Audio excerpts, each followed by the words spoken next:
That's my baby. That's my baby. We're going at it at 110%. I just want 5 minutes of happiness, please. Just give me 5 minutes. And they scored. They did it. Left. What the hell was that? Oh yeah. What the fuck are you talking about?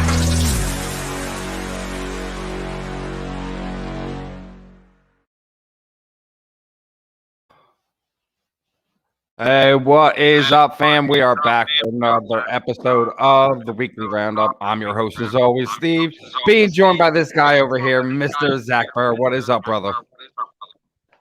You know, it's a gorgeous weekend, Steven, down here in Central Florida. Beautiful. I'm not umpiring, so gotta relax this weekend. It's hard to umpire when you can't drive, so I can only umpire now at the places that are close enough to me, either ride out with a friend or to Uber there. So, Hey, take the damn time and enjoy it, brother. I didn't get arrested or anything. That kind of sounded weird now that I can't drive. People are like, why can't you drive? What happened? I didn't get a DUI or nothing. I got rear-ended, so now my car is totaled and I don't have a car. It's not like. Oh, the joys of life, the joys of life. Because knowing me, people are going to be like, oh, he got arrested. He was drinking and driving or something. People are going to assume the worst.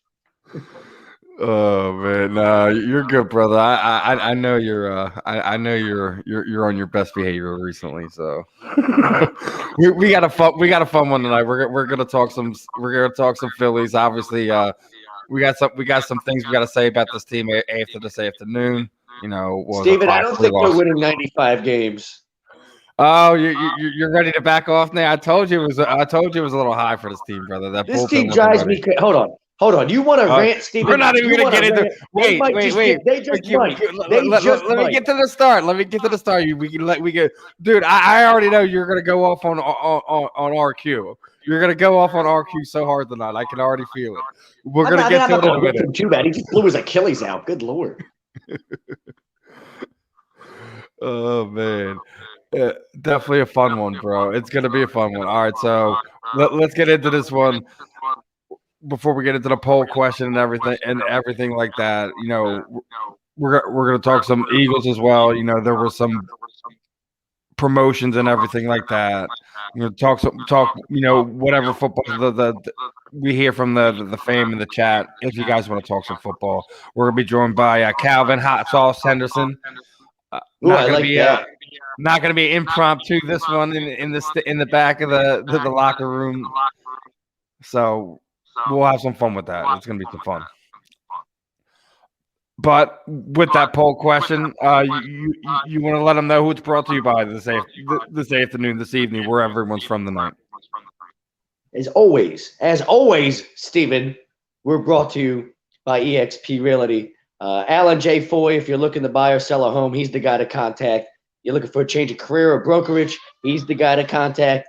Alan Foy of eXp Realty, LLC, 302-682-8820, or you can visit him at alan.foy@exprealty.com. And that poll question is, fam, do you feel the Sixers will roll to a 3-0 lead tonight over to Washington? Whether it's agree to disagree? Let's hear what everyone's got to say. And our good friend Bryce is already up in the chat, as always. What is up, my brother? How you feeling this afternoon?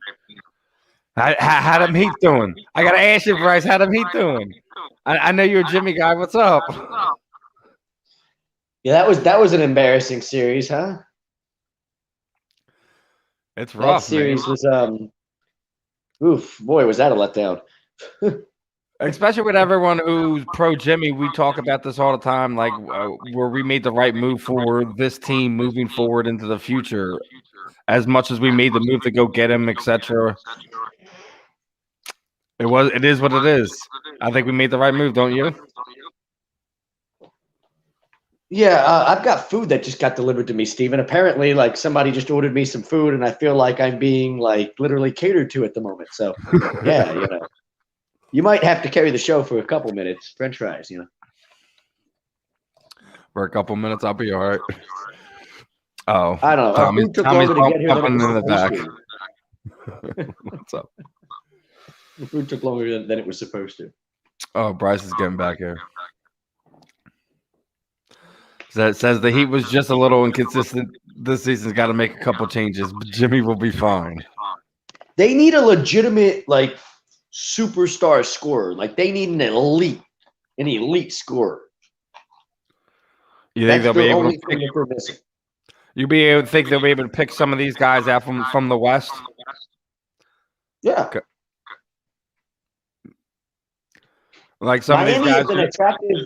Miami's an attractive free agent destination. It always is. And that's what I'm saying. Like, do you think some of these guys who are in some of these places they don't really care about? Do you think like somebody like Dame Lillard would leave Portland to go to Miami to go play with Jimmy? And I'm not saying that that's a feasible thing that's happening right now. I'm just throwing a name out of the wall. Yeah, I think the big move this offseason is going to be Kawhi Leonard signing with the New York Knicks. And, I think that's going to be the move that kind of shakes up the East a little bit. Is Kawhi Leonard's going to leave LA and he's going to sign in New York with the Knicks because, the NBA wants something like that to happen. They want they need a big-time superstar in New York. They love the idea of the Knicks being attractive and being, like a must-watch basketball team again. And I just have this feeling, one way or another, it's good for the game. What's good for the game? What's good for the goose is good for the gander, right? That's the old saying. It's gonna happen. You'll find a way into New York one way or another. You think so? You think New York's gonna be the ultimate destination there? I think. Or he finds a way to muzzle his way with a team with the Nets. Or you just really think? I think it's a little bit of both. I think it works on all sides. He wants to leave a place like LA. He's going to be the big free agent name on the market. The Knicks obviously would love to bring in the biggest free agent name on the market, and the NBA would. You don't love think for the there's Knicks a chance he just switch buildings? What's that? You don't think all right, maybe he does leave the Clippers, but he goes to become a Laker. LeBron's getting ready to leave, etc. How is that better for basketball than him becoming a Knick? Let me ask you something. The NBA. I didn't say it. I'm just saying. What if he tries to stay to? Why'd he go out there? Because he's an LA kid, right? You can still be an LA kid and live in New York. Most people that live in New York still have connections in LA. It's actually not that hard of a. Bryce wants to get your hockey playoff thoughts.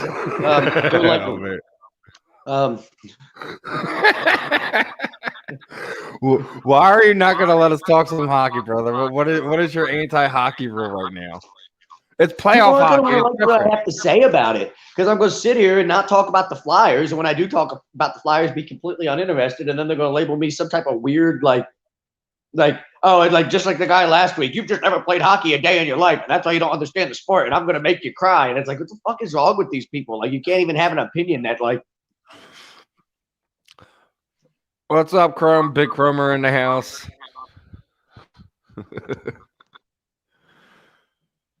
Bryce says he's not going to the Knicks.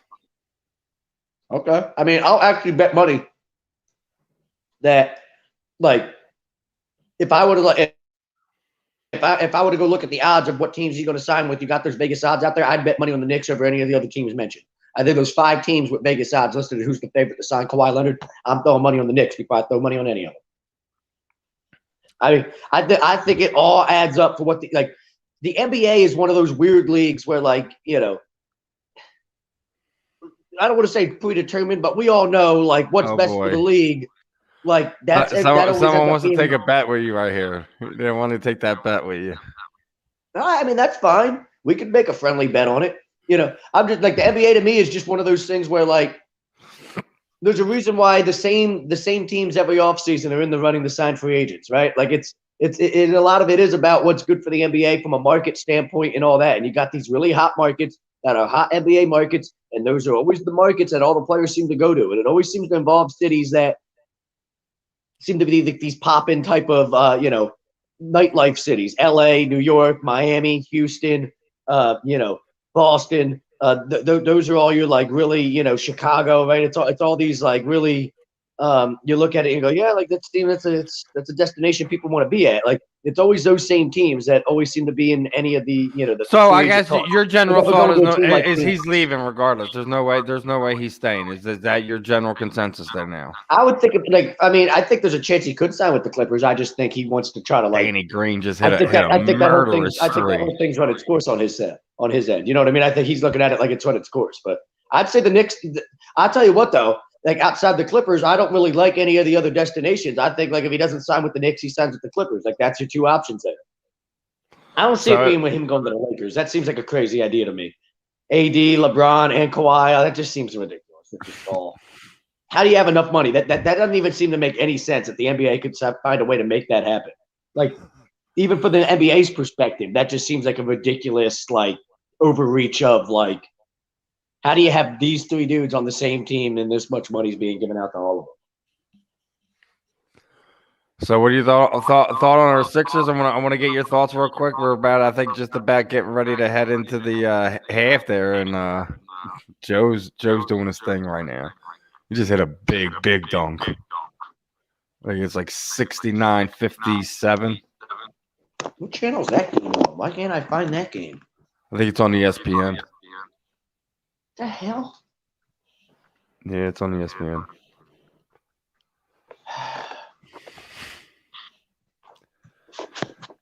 You need to go find a cable package or find like a bootlegged streaming channel. I got it. I put it on now. I have no idea how I missed it earlier. Like I was looking for the game. I was like, I don't know where it's at. And I couldn't find it. I went right past it, I guess. I don't know.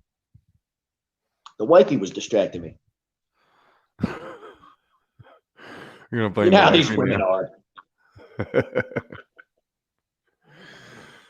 My father used to like to say, "You can't live with them. You can't live without them." So, what are your thoughts? You know, you think it's sweep talk at this point in time, like Jake said? Yeah. The defining moment.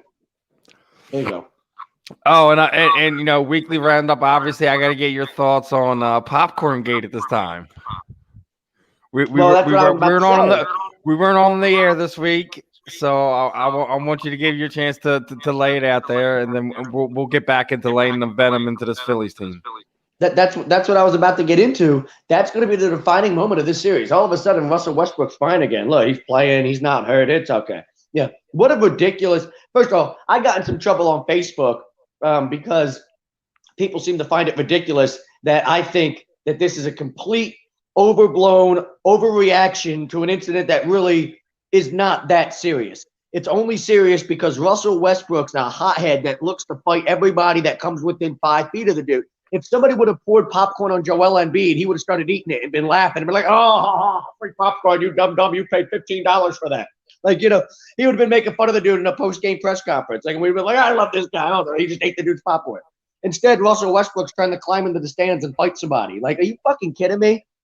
And then on top of it, ESPN the next day spends the entire morning wasting my time with Stephen A. Smith talking about they need to file charges against the dude that poured popcorn on Russell Westbrook. And the same Stephen A. Smith is partying in the streets of New York with the New York Knicks fans, the same New York Knicks fans that spit on Trae Young. And we didn't hear a goddamn word about any of it. All I got to hear all morning the next day is about how somebody poured popcorn on Russell Westbrook. Give me a break. This whole thing is a joke. And I don't give a fuck if people think I'm being insensitive or not. It's ridiculous. It's been ridiculously overblown this entire time.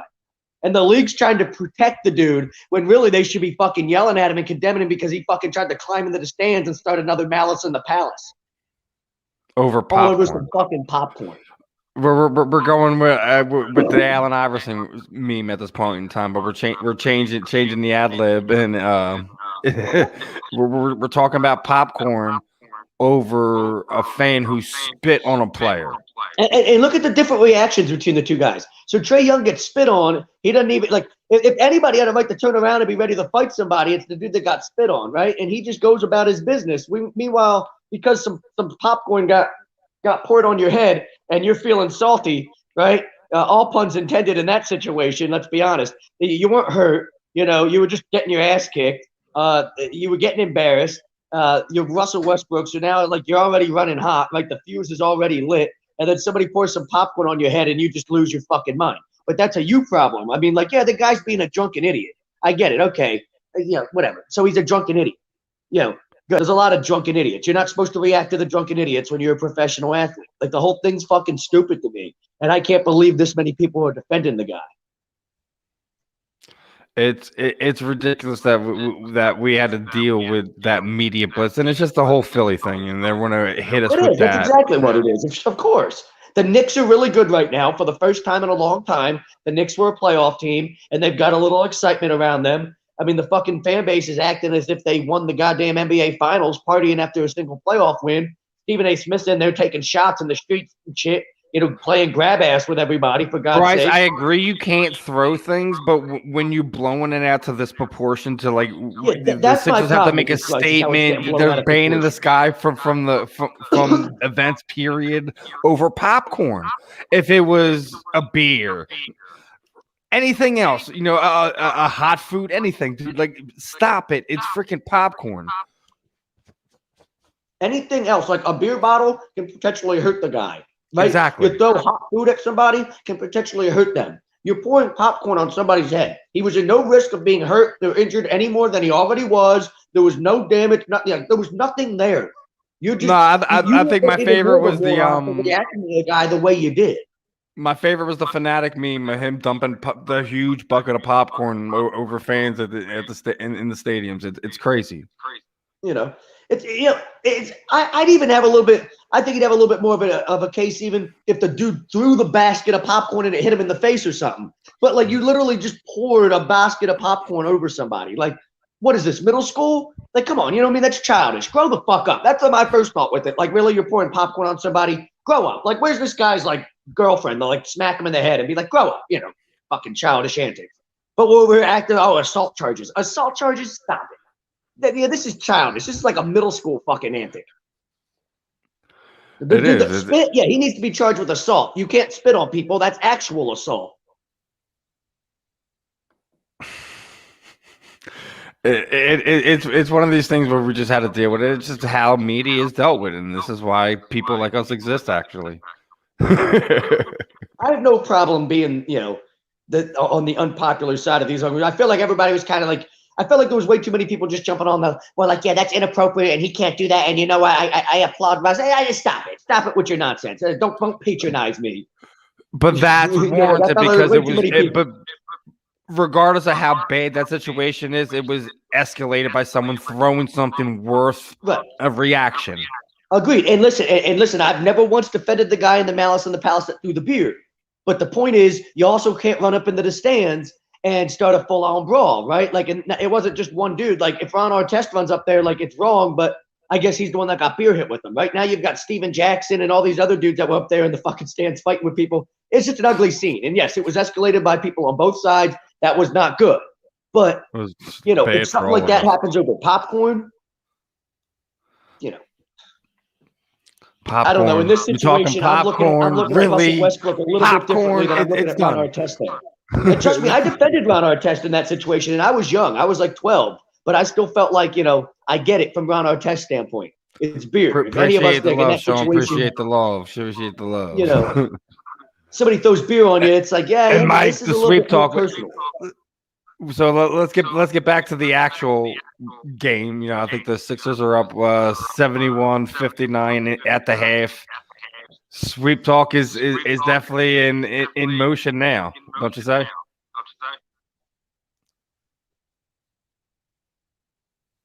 Yeah. Chew it up.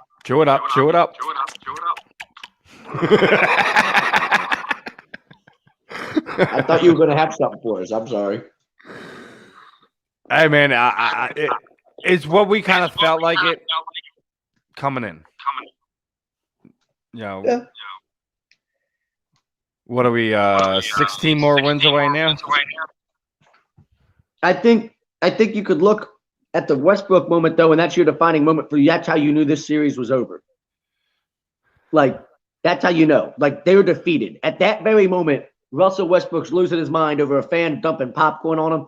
You know you're defeated. It's over. We've got you. We're in your head. You know it's over. We know it's over. Go. And it's going to lead into what we were already talking about with the getting into these later series with Milwaukee as they've completed their sweep. That'll be a fun series. Yeah, I mean, that's, and then you got, what seems like a little bit of a test there, considering they just whipped Miami's ass. They're sniffing themselves a little bit, right? You gotta hope you can cool them off a little bit, because that's a hot basketball team that all of a sudden feels like they can come in make a little noise with you. So that's going to be a fun series. It's the one we wanted all season. I look for Embiid to dominate that series. Like that's going to be Embiid's like coming out party. Like we're going to go win the NBA championship, and you're going to look back on the playoffs, and that's going to be the series. You're like, yo, like my man, like proved he's the best big man in basketball throughout that run there. We're going to have to go up in a 7-game series against a guy like Giannis. I think Embiid's going to show up and be the guy that like we all know he is, and he's going to be able to do it every game of that series. Every game, he's going to be the dude showing up, putting on a show. I just think we have a little bit more defense, and that's how we wind up winning that series.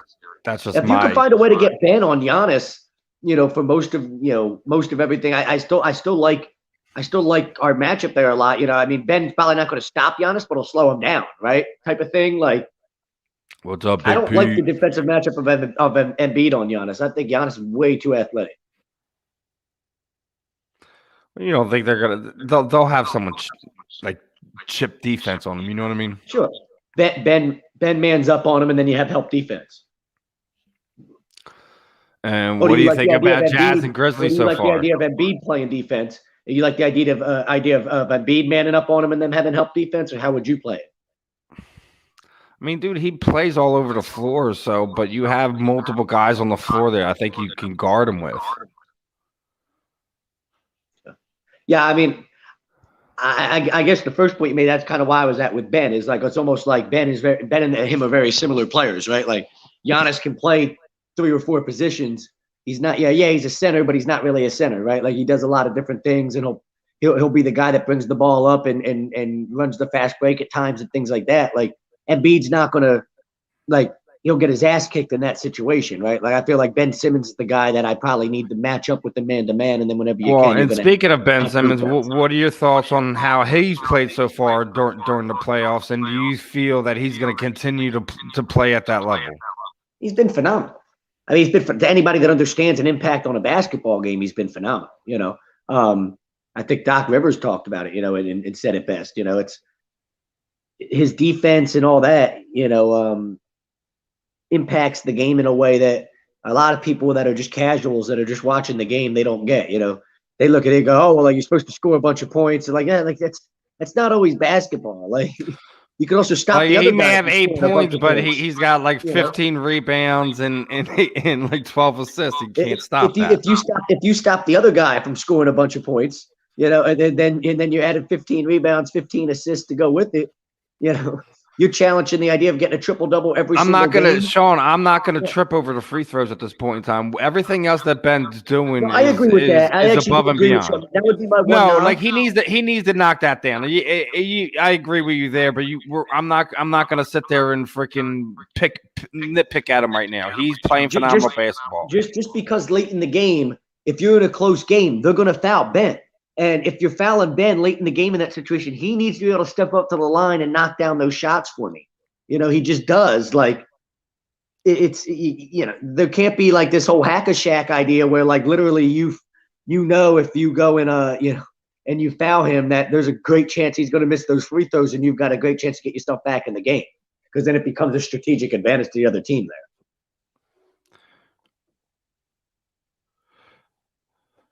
Chucks is in the house and he agrees the poll. I think we are going to roll tonight. We're already in that good position. It's 72-58 at the half. It's always the race to 100, right? Yeah, I don't know, but I was checking out my neck in the mirror, bro. Like I'm all paranoid now. Like, there's a bump on my cheek, homie. How is there a bump on my cheek right here? Look. What is that?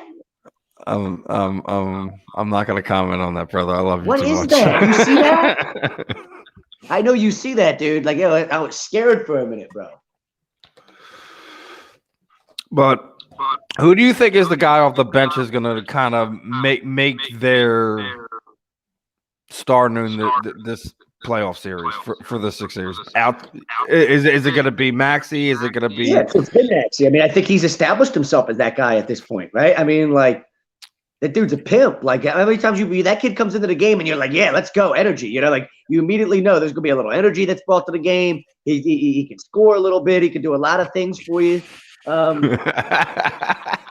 Sean's coming at us, and you got herpes. Yeah, it might be, dude. I don't. Yeah, it could be herpes. The wifey's got a lot of explaining to do.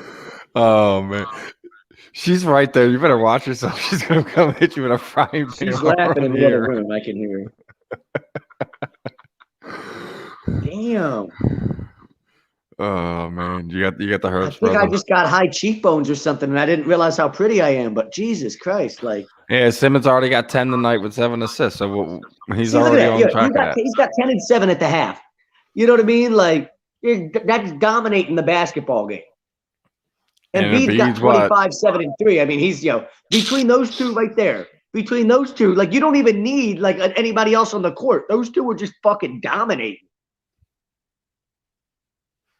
Listen, man, they're doing their thing right now. I think we already felt this is kind of a series where they have to kind of flex a little bit. They're doing that right now. Yeah, good. What's up, LJ? Absolutely great start to the game. Big Bob would be freaking going bonkers right about now, brother. If Ben's playing like this right now, who stops Ben in the Milwaukee series? Our old friend, isn't our old friend Drew Holiday on that team? I think so. I think he might be. They signed our old friend Drew Holiday to a max extension, I believe. Listen, Drew Holiday's a nice player, but Ben Simmons will shut him down, and I don't think he can defend Ben Simmons. I think we have to go back to the fact that go back to the Jermaine Jones interview. This is the year they have to do it. They have to do it this year. And they would try to probably get somebody bigger on Ben Simmons anyway, but I don't think they got anybody to match up. I love our matchup against Milwaukee in a 7-game series.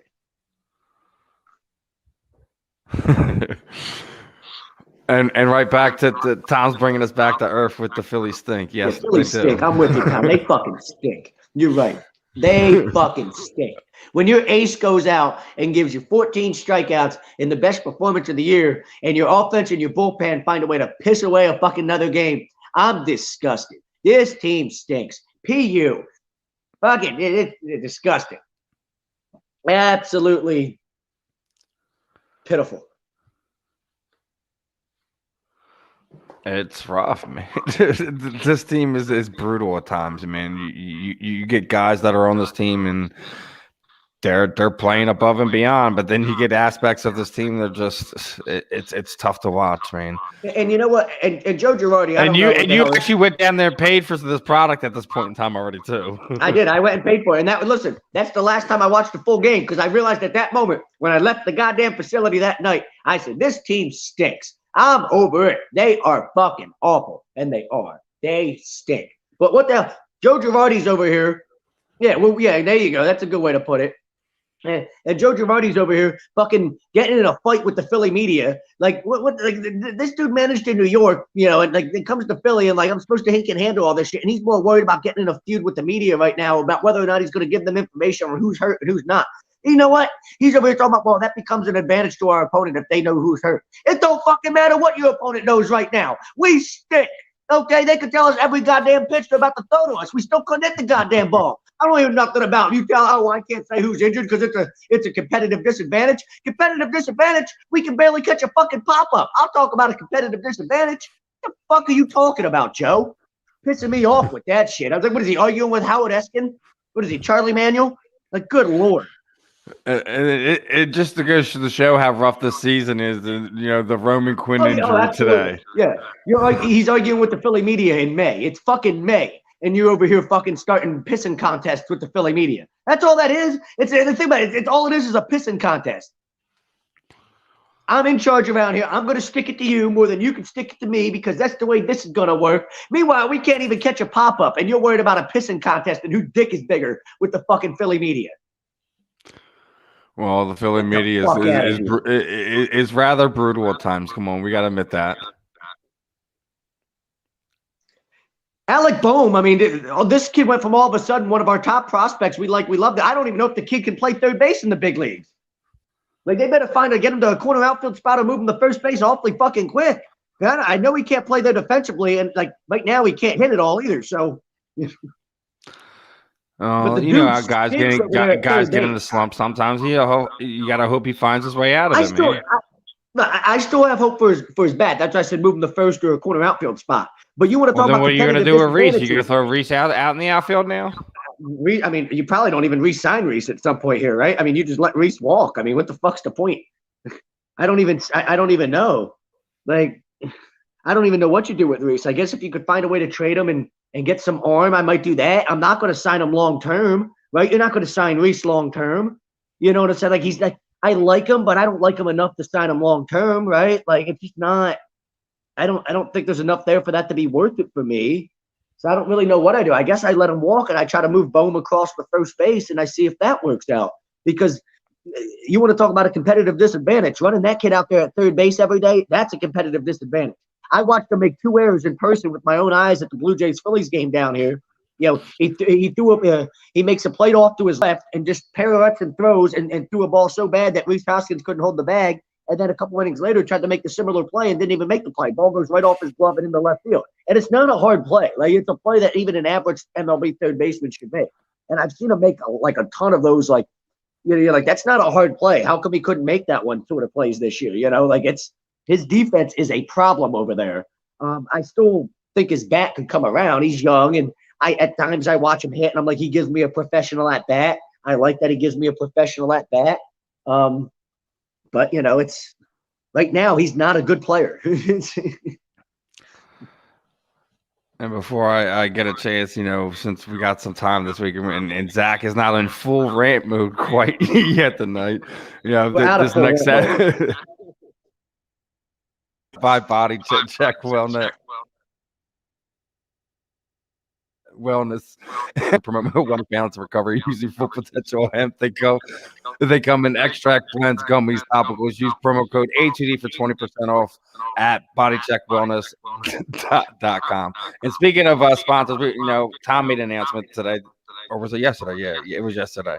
We got the Manscaped in, right, brother? Yes. I saw him post on Facebook about it. I was like, oh, that's nice. We got a new sponsor. So yeah, that's nice. See everything that's gone down with that. I'm sure you're excited about it with the beard. I'm not somebody that trims my beard. I don't try to manscape my beard, right? I just let it go. It's just wild and out of control. You at least try to keep yours under control a little bit and groom it. Somewhat. I get yelled at when I keep it down. You know, I feel you.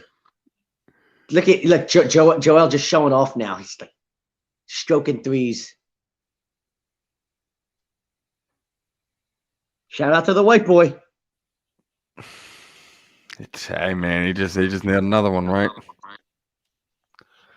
So he said he learned to shoot by watching white boys. I saw that comment from earlier, right? Oh, man. Who's that, Max? No, who's that? It wasn't Maxie.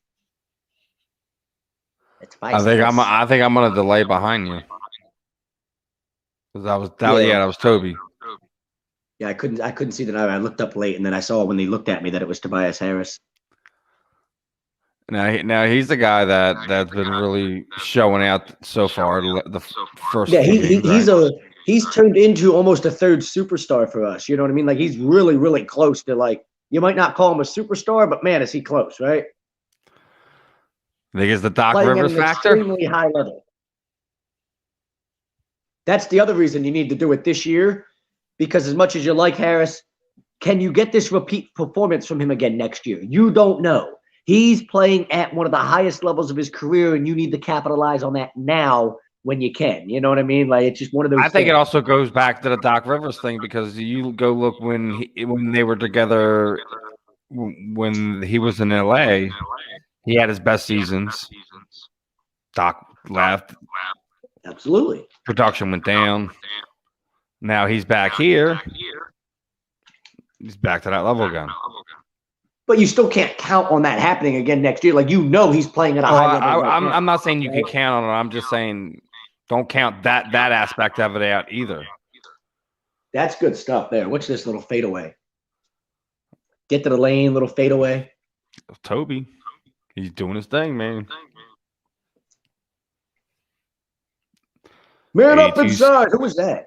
82-69 with just under 9 minutes to go in the third. Harris again. Dude, yo, he is red hot. Woo, look at this little drive off to his left. Off the screen, drive to the left, curl to the hoop, left-hand finish. It's Toby's turn in this third quarter right now. Let him just take it over. Good defensive play.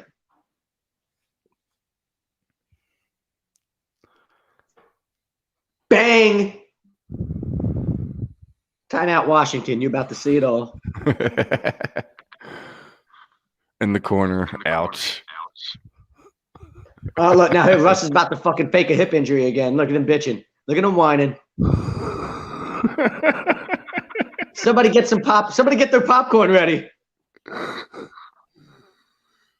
87-69 for the folks. Where's T.O. when you need him? Oh man. What are you saying? You feeling this team what, bro? Well, yeah, I mean, if you got Tobias Harris playing like that, yeah, I mean. Well, you look at around and see who has the team working as a team, all their pieces. You're starting five, and you're getting good minutes from your bench, regardless of its defensive production or points. What do you think? Who do you think is the most complete team right now, outside of the Sixers? Outside of the Sixers? We'll talk about. Obviously, we're going to talk about the Sixers, but let's talk about the outside of it because we already know what we are right now. Let's see Probably who can threaten Utah. us. I mean, if you're talking about just the whole NBA, probably Utah, because they've got an elite scorer in Donovan Mitchell, and they've got an elite defender in Rudy Gobert, and then a lot of nice other pieces to go with it. So probably Utah. It's one of the ones we were talking about. We were a few weeks ago. Utah and the Suns. Phoenix. I really like Phoenix. Yeah, I think Phoenix could be the team coming out of the West this year. I got a thing for Book, man. I love Devin Booker, man. I think Booker playing with Chris Paul has really helped him. Forget about him as a player on the court. I think him as a player up here, understanding just how good he can be. That mentality that you got to have to go out there and be a superstar at this level on a night out, night in, night out basis. Chris Paul can help him with all that. I think you've seen him grow from a maturity perspective. Yeah, he's got some Mamba in it, doesn't he? I mean, he's one of those guys that's got that type of mentality, right? There's some guys in the league right now that got that mentality. Trae Young's a guy that obviously, had worked out with Kobe and was, early in his career, Kobe kind of had that effect on him, right? Booker's kind of got that type of mentality to me. He's a fucking killer. That kid's a killer, right? He's going to come for your throat if you give him a chance. It makes you think if Phoenix could either put something together, if not, if that kid goes somewhere else, he can put some things together. This might be their best year. They don't get free agents. We're sitting there saying the Sixers have to do it this year. The Suns absolutely have to do it this year. Yeah, if the Suns ever want to do it, this might be the year because at least we attract free agents and things like that. We can get some guys. We can attract the right talent to come here. We're not useless in that department. We're not LA or New York, but we can make it happen. This is their best team since that Barkley run they had? This is their best team since they had Nash and Stoudemire in the mid-2000s when Nash won back-to-back MVPs and Amari Stoudemire was his running partner and Mike D'Antoni was the head coach. And they made some, they were the one seed, I believe, in the West there for a couple of years. They never made it to the finals. I know they lost. I think they even lost to the Spurs one year, maybe to the Lakers another year. In the Western Conference Finals, but those teams, we always rip those teams because we said those teams probably should have made it to the finals out of the West. Those Suns teams there in 2005 when Nash was in his prime and Stoudemire was in his prime, you had two legitimate superstars, and then a lot of other really good pieces around them. Good head coach in D'Antoni. It was one of those things where that team you felt like underachieved by not making it to the finals. So. But yeah, you could go back to the Barkley team too in the '90s. That's more your childhood, right? You're more going back to your childhood. I'm not taking it away from that team. I'm just sitting there saying because the Barkley team made it to a finals. That's why I was saying. Yeah, and they were both really good squads, right? So it's it just one was 30 years ago and one was 15 years ago or whatever. You know what I mean? Like that's almost what we're coming down to with that. But yeah, I mean, that gives you an idea right there, right? The Suns have a good team once every 15 years, right? Like once every 15 years, they might have a chance to go win something.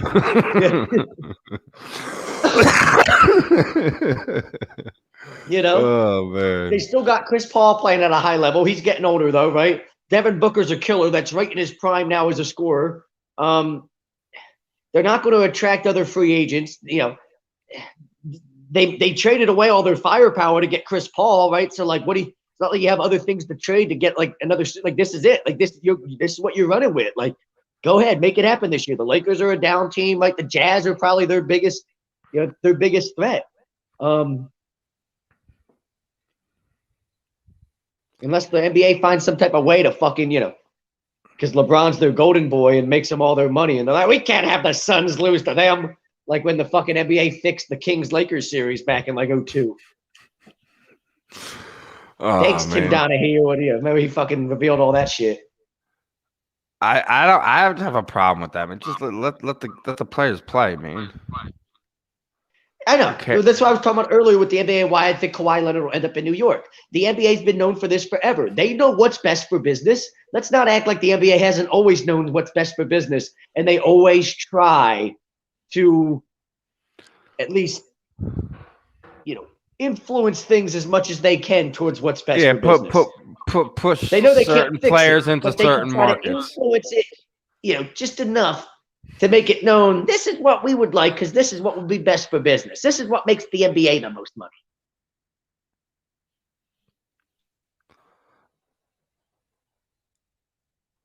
Oh, what was that? Another flopper from him? Because, think about it. Like, if the NBA really was about just, who could build the best team, Kawhi would go sign with somebody like Phoenix, and you'd have Chris Paul, Devin Booker, and Kawhi Leonard with the Phoenix Suns, and that'd be the dirtiest team in basketball. You got a great point guard, a guy that's an elite scorer, and a dude that's probably the best all-around player in the game. And all of a sudden, as good as Phoenix is now, imagine how good they'd be. But they have no chance, absolutely zero.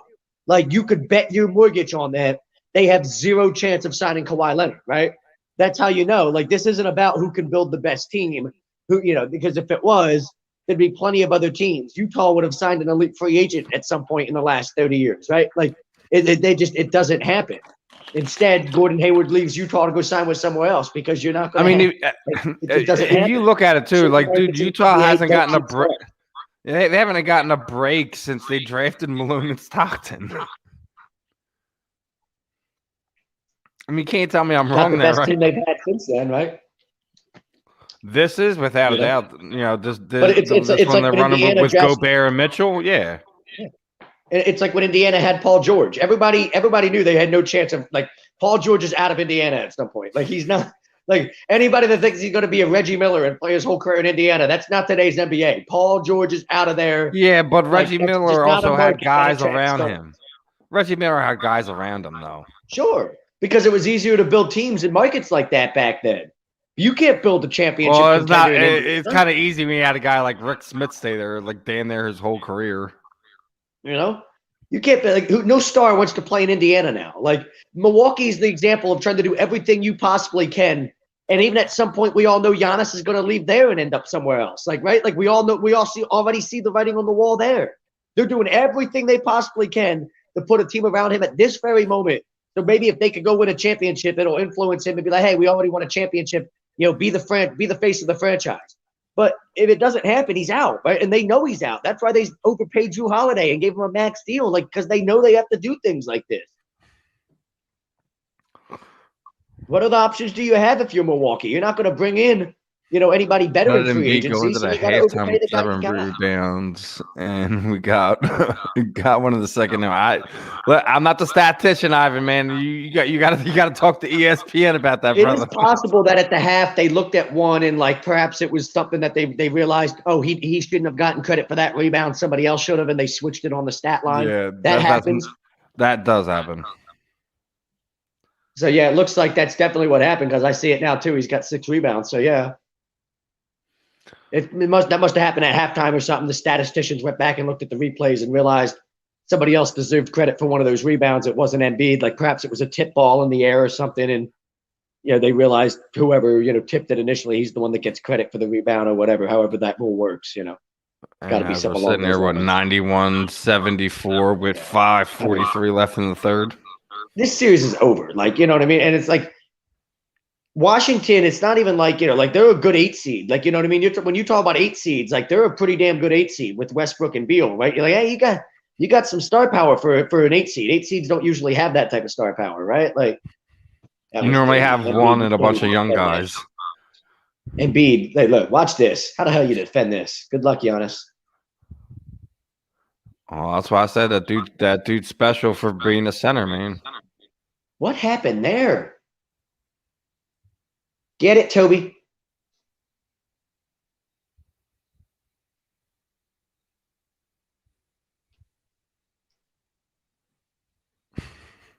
Yeah, Sixers Suns. That would be like a fun little NBA Finals matchup. And you know what? Let's look at this team. You said this series over. All right, you're already seeing what they're looking like as a playoff team right now.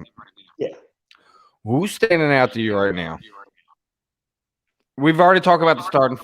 We already started to talk about Joe, Ben, Tobias. What do you like? We've seen from anyone else?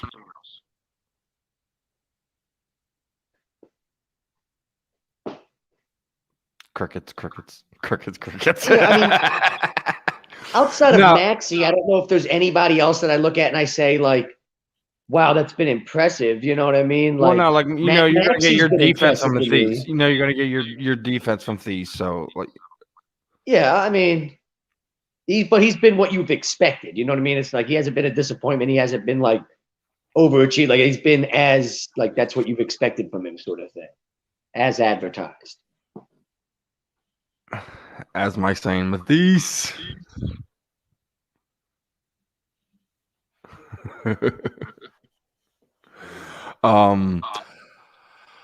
Yeah, I like what I'm seeing from Thies. I mean, I think going to your question, we were talking about like breaking down like when we win and if we run into Milwaukee. Like I think isn't that where Dwight Howard should really kind of step in and stand out there? I don't know. I mean, what's your idea with that? What's Dwight going to add to that? Like, what you think? I'm just asking. He's somebody you're going to have to call on at some point in time over the next month. Sure. I mean, he's not a bad second option at the center position to have to go out there and try to match up with Giannis. Whenever Joel needs a break, whenever Joel Embiid needs a break, Dwight Howard's coming in. It's not some scrub, right? Like Dwight will at least play him tough.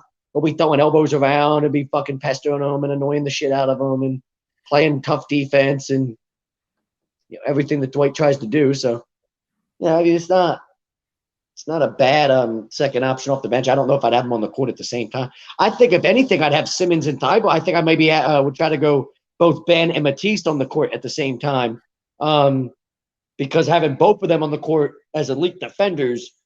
You're talking about help defense when it comes to Giannis, right? That means you've got one of them matched up on Giannis at all times, probably Ben, right? And then Joel Embiid will provide help defense, most of the time as he gets, as they get to the rack and shit like that. And that still leaves you an elite defender in Matisse to kind of match up on anybody else. This one from Dan over here. Teams are really going to have to start adjusting their entire offense the way playing his D. Look at what he's doing to Beal. He removes the other team's best scorer from the game. He takes them out the game.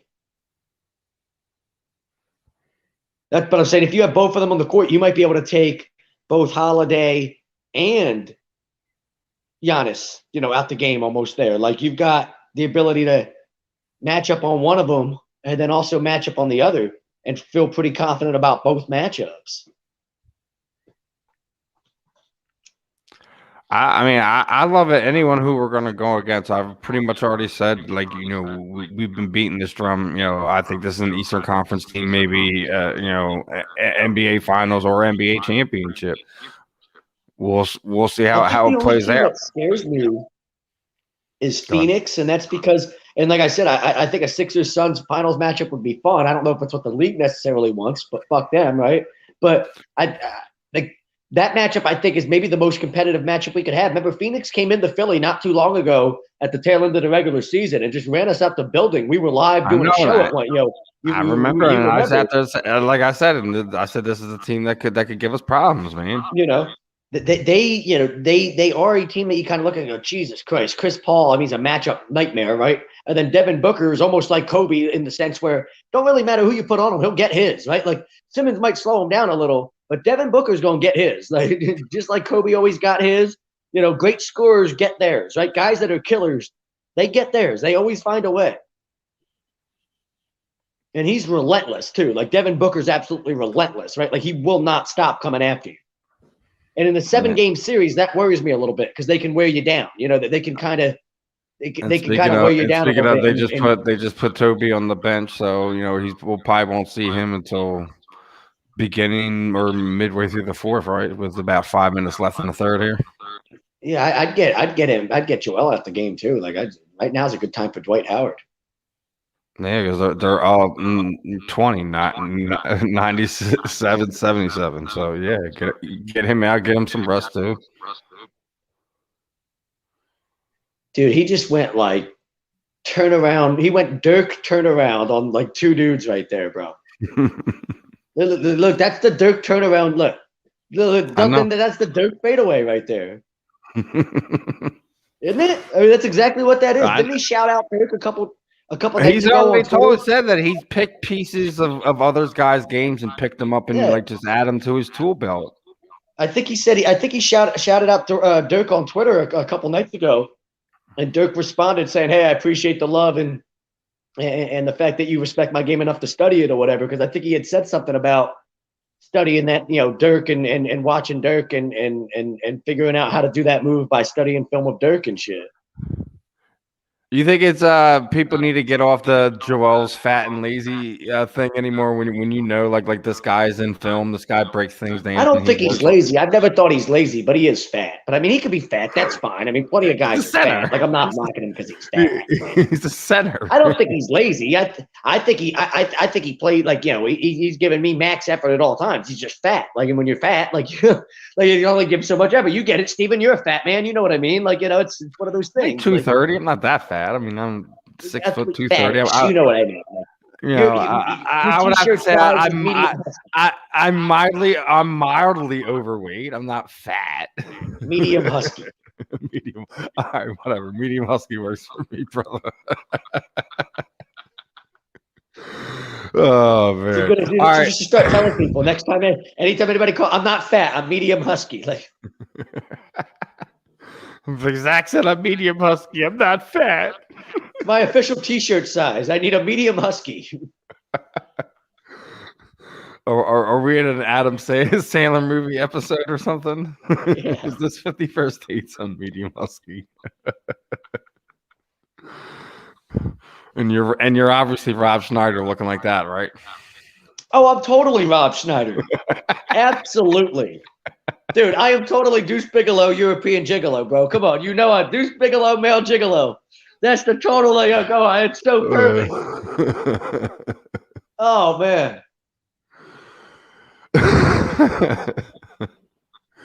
So why are you the European Gigolo now? I'm confused. That was the second one. He did Deuce Bigelow, male Gigolo, and then Deuce Bigelow, European Gigolo. Okay, I'm just wondering why you're the Gigolo here. Because if I feel like if I'm any Rob Schneider character, it's the Deuce Bigelow one. You sure you're not the hot chick one? Well, when he's dressing up as Drew Barrymore's character. No. Oh, our boys. Look at this move from Ben and Juan. See, that's an aggressive Ben that we need. Our boys there. Hold on. All right. Real quick, I know he's a few minutes early. Look like he's on the treadmill cutting weight. So, without any further ado, we're being joined by our guest this afternoon. Joining us again here on the weekly roundup, Mr. Kalvin Hot Sauce Henderson. How we doing, my friend? Whoa, how we doing? Whoa! What's up, big dogs? How y'all feeling? I'm doing good. How you doing, brother? I'm blessed, man. Can't complain, man. It's all good in the hood. Getting that weight down. You already know, man. I'm doing my job. You know what I mean? It's okay with y'all about multitask? Hey, will we expect anything less from you from last time? You mean, come on. Push You it, ain't man. lying, Push man. it. Yeah, we also watching the Sixers too, doing multitasking over here, brother. Oh man, I keep forgetting that you guys are Philly fans, man. Oh, come on, how do you keep forgetting that in the last conversation? You know we gonna get into it again, man. Come on. Yeah, man. You ain't lying. My boy Luca with the Mavericks, he is doing damage right now to the Clippers, He is man. dirty. Man, he is unstoppable, man. They call him hot sauce, man. They can't stop him, man. Straight pimp. Yeah. He is, man. He's doing it. He's doing his thing. He's doing his Hold thing down on. there. Steven, this is a perfect segue because me and Steven were talking about Rob Schneider's movie, Deuce Bigelow, European Gigolo, and maybe that's like the perfect name for the perfect nickname for Luca, the European Gigolo. You ain't lying, man. You ain't lying. He doing them dirty for real, man. Oh, man. Man, yeah, he's showing up in the playoffs. You know, I know you're a big sports fan all around. What are you liking so far? Man, you know I'm a hometown guy too, man. I like Dallas Mavericks. I like the Texas Rangers. I like Dallas Cowboys. And so I'm following loosely. But I was last night and I was chilling at the hotel watching the game, man. And he is unstoppable, dude. Like they put a hand in the face, they tried to double team him. Like it didn't matter. All he needed was a half a step back, and he jammed the shot all the time, man. Crazy. He's definitely a special guy down there. Y'all think you're gonna get some guys to go around him soon, so y'all can push it further, or you think you guys gonna make a move this year? Great question, man. I have no idea. No idea. But I think right now you should enjoy the moment down, man. Because right now they eating right now. You know, last time we won the world championships. Last time we won the world, I think it was 2009, I believe. Freaking, they went there and beat the Miami Heat in the finals, and then went and traded off every player on the team. Like, I don't understand how that works, man. I don't understand how that works. How you win a world championship? That's the NBA for you. You move everybody like, all right, let's do it again. When your second best player is Jason Terry. Jason the Jet Terry. Put some respect on him, man. Jason the Jet Terry. And a 40-year-old Jason Kidd. You ain't lying, man. My man Dirk and Whiskey, man. Dirk, Jason Terry, and Jason Kidd, and J.J. Barea. They combined J.J. Barea. 3 Hall of Famers. Did we have Tyson Chandler, too? At that point, I can't remember. He did have Tyson Chandler. That's great. He's a good player. All right, I'll give Tyson Chandler some love. He was a good player. Lee, man. But obviously you're getting ready to get back in there on the 5th here. You in your second home there in Arkansas. I know you happy about being down there. How happy are you for being down there for this event on the 5th? So it was kind of bittersweet. You know, last time we talked, supposed to have an NBC fight in New York, but that got postponed or pushed back for whatever reasons. So when this came available, it was actually a pretty good opportunity for me to jump on. The people around here in this area has never ever been to a professional boxing match. And so I'm gonna be the first person they come and check out, and I'm gonna put on the show, and I'm excited about it, man. I already sold a gang load of tickets. Everybody's excited, man. We got hot sauce shirts for sale now, man. Like it's going down. And speaking of which, you know, you doing the shirts. You've been doing some giveaways on your social media pages. I think you're doing some of them T-shirts right now, right? Correct, yes, sir. So anyone who's a fan of hot sauce here and you tuning in or whatever, and you haven't gotten a chance, make sure you're hitting them social media pages because he's always hooking his fam up. Oh yeah, hooking you guys up too, man. The headband's coming soon, I promise you. I know, brother. I know. I jumped on that first giveaway. I had to. I'm gonna throw it hanging up on the wall, brother. That's what I'm talking about. I signed it and everything for you. Good stuff, man. What are you? What are you looking forward to doing this one? You know, I didn't really see anything on opponent or anything like yet on Tapology or anything like that. Do you know anything about what's going on? Yeah, I do, man. I don't know why it's not updated yet, but the guy I'm fighting is a guy coming from Nebraska. He's also undefeated, and so whenever you fight another undefeated guy, he doesn't know how to lose. So I'm gonna bring it, and I'm gonna oblige him and show him how to lose, man. He gonna come and, like I said, he's gonna come and bring him, come in shape. And with him coming to my second hometown, I know he's going to hostile territory, so I know he's coming mentally prepared as well. So I'm breaking down, good jab, good footwork, set up our punches, and hopefully the night doesn't go long. Hey, you already been doing your thing. Your last one out there, you got him out of there early. What was it, the second round? It was like 3. Second round. I think the one before that was a decision, but most of your fights, I think you got what 8, 9 knockouts now. 9 knockouts, yes, sir. We're not just knocking them out, man. We hurting cats, man. We're breaking eyes, breaking ribs, hematomas, man. We hurting them, man.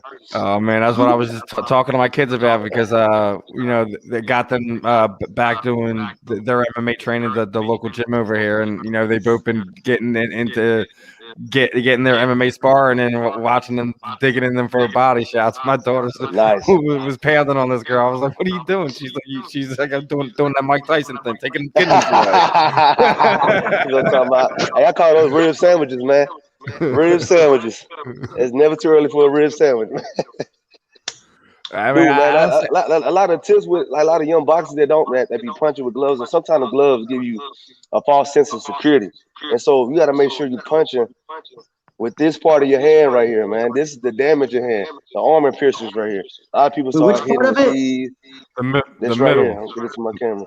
Right here. These front two right here, man. You see my hand? They ain't playing around. These are armor piercings, man. And so a lot of people with gloves on, they hit them with this part of their hand. And then you're going to break your hand and do no damage. You turn their hand down, turn the knuckle down on them, good night, man. Okay.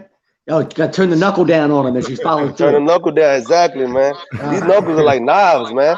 They're like knives. You got to slice and dice, baby. Okay. All right. I'll go kick somebody's ass now and tell them that hot sauce Henderson called me out. Pro tip, man. That was for free. Next one's going to charge you, man. That was free. Now we're getting closer to football. Me and you are gonna have some beef this season. You know that, but it's all love. Ain't no beef, man. Ain't no beef. I'm gonna chop it up, man. The Philly cheesesteak, add some hot sauce on it, man. Tear it up. But your boys ain't beating this season. I love y'all. Y'all boys ain't doing it to us. I'm gonna get closer to you so you can hear me, man. Make sure you can hear me. We're dominating. We're going to the Super Bowl. We're gonna win. I'm calling it now, man. I'm calling it now. Super Bowl. I'm calling it now. Oh my God. I think Dak's gonna have a nice bounce back year. No, Dak's gonna have a nice year. They're gonna be nice. I'm not gonna act like that. But SB, bro, come on, stop it. They could win 9 or 10 games if everything goes the way we need our conference. In our conference, we win out of 10 games. We're in the playoffs. You can win the division, yeah. I mean, I'm not like a typical Philly hater. I'm not going to sit here and say that you guys can't win the division. I don't know if I necessarily see it. I think Washington's still the favorite. I think they're the best football team in the division.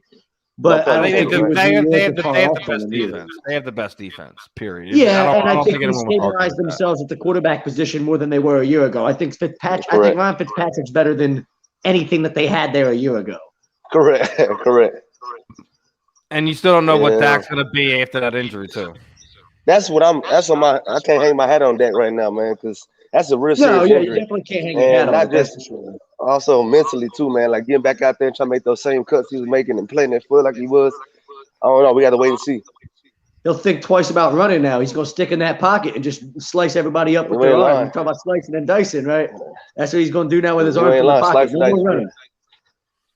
We'll see. Hopefully not, man. 'Cause I like to do a threat we had against the Eagles. You know what I mean? Yeah, I ain't know what's coming off the edge or going to the middle or what, man. But I don't know, man. Listen, we stink so bad. I don't think you got to worry about anything like that. Like, we stink. Listen. I don't think we stink that as bad as Zach does, but I'm not one that's going to be sitting there saying we're going to be contending for a division, or even a playoff spot at this point in time. We got some things to work out.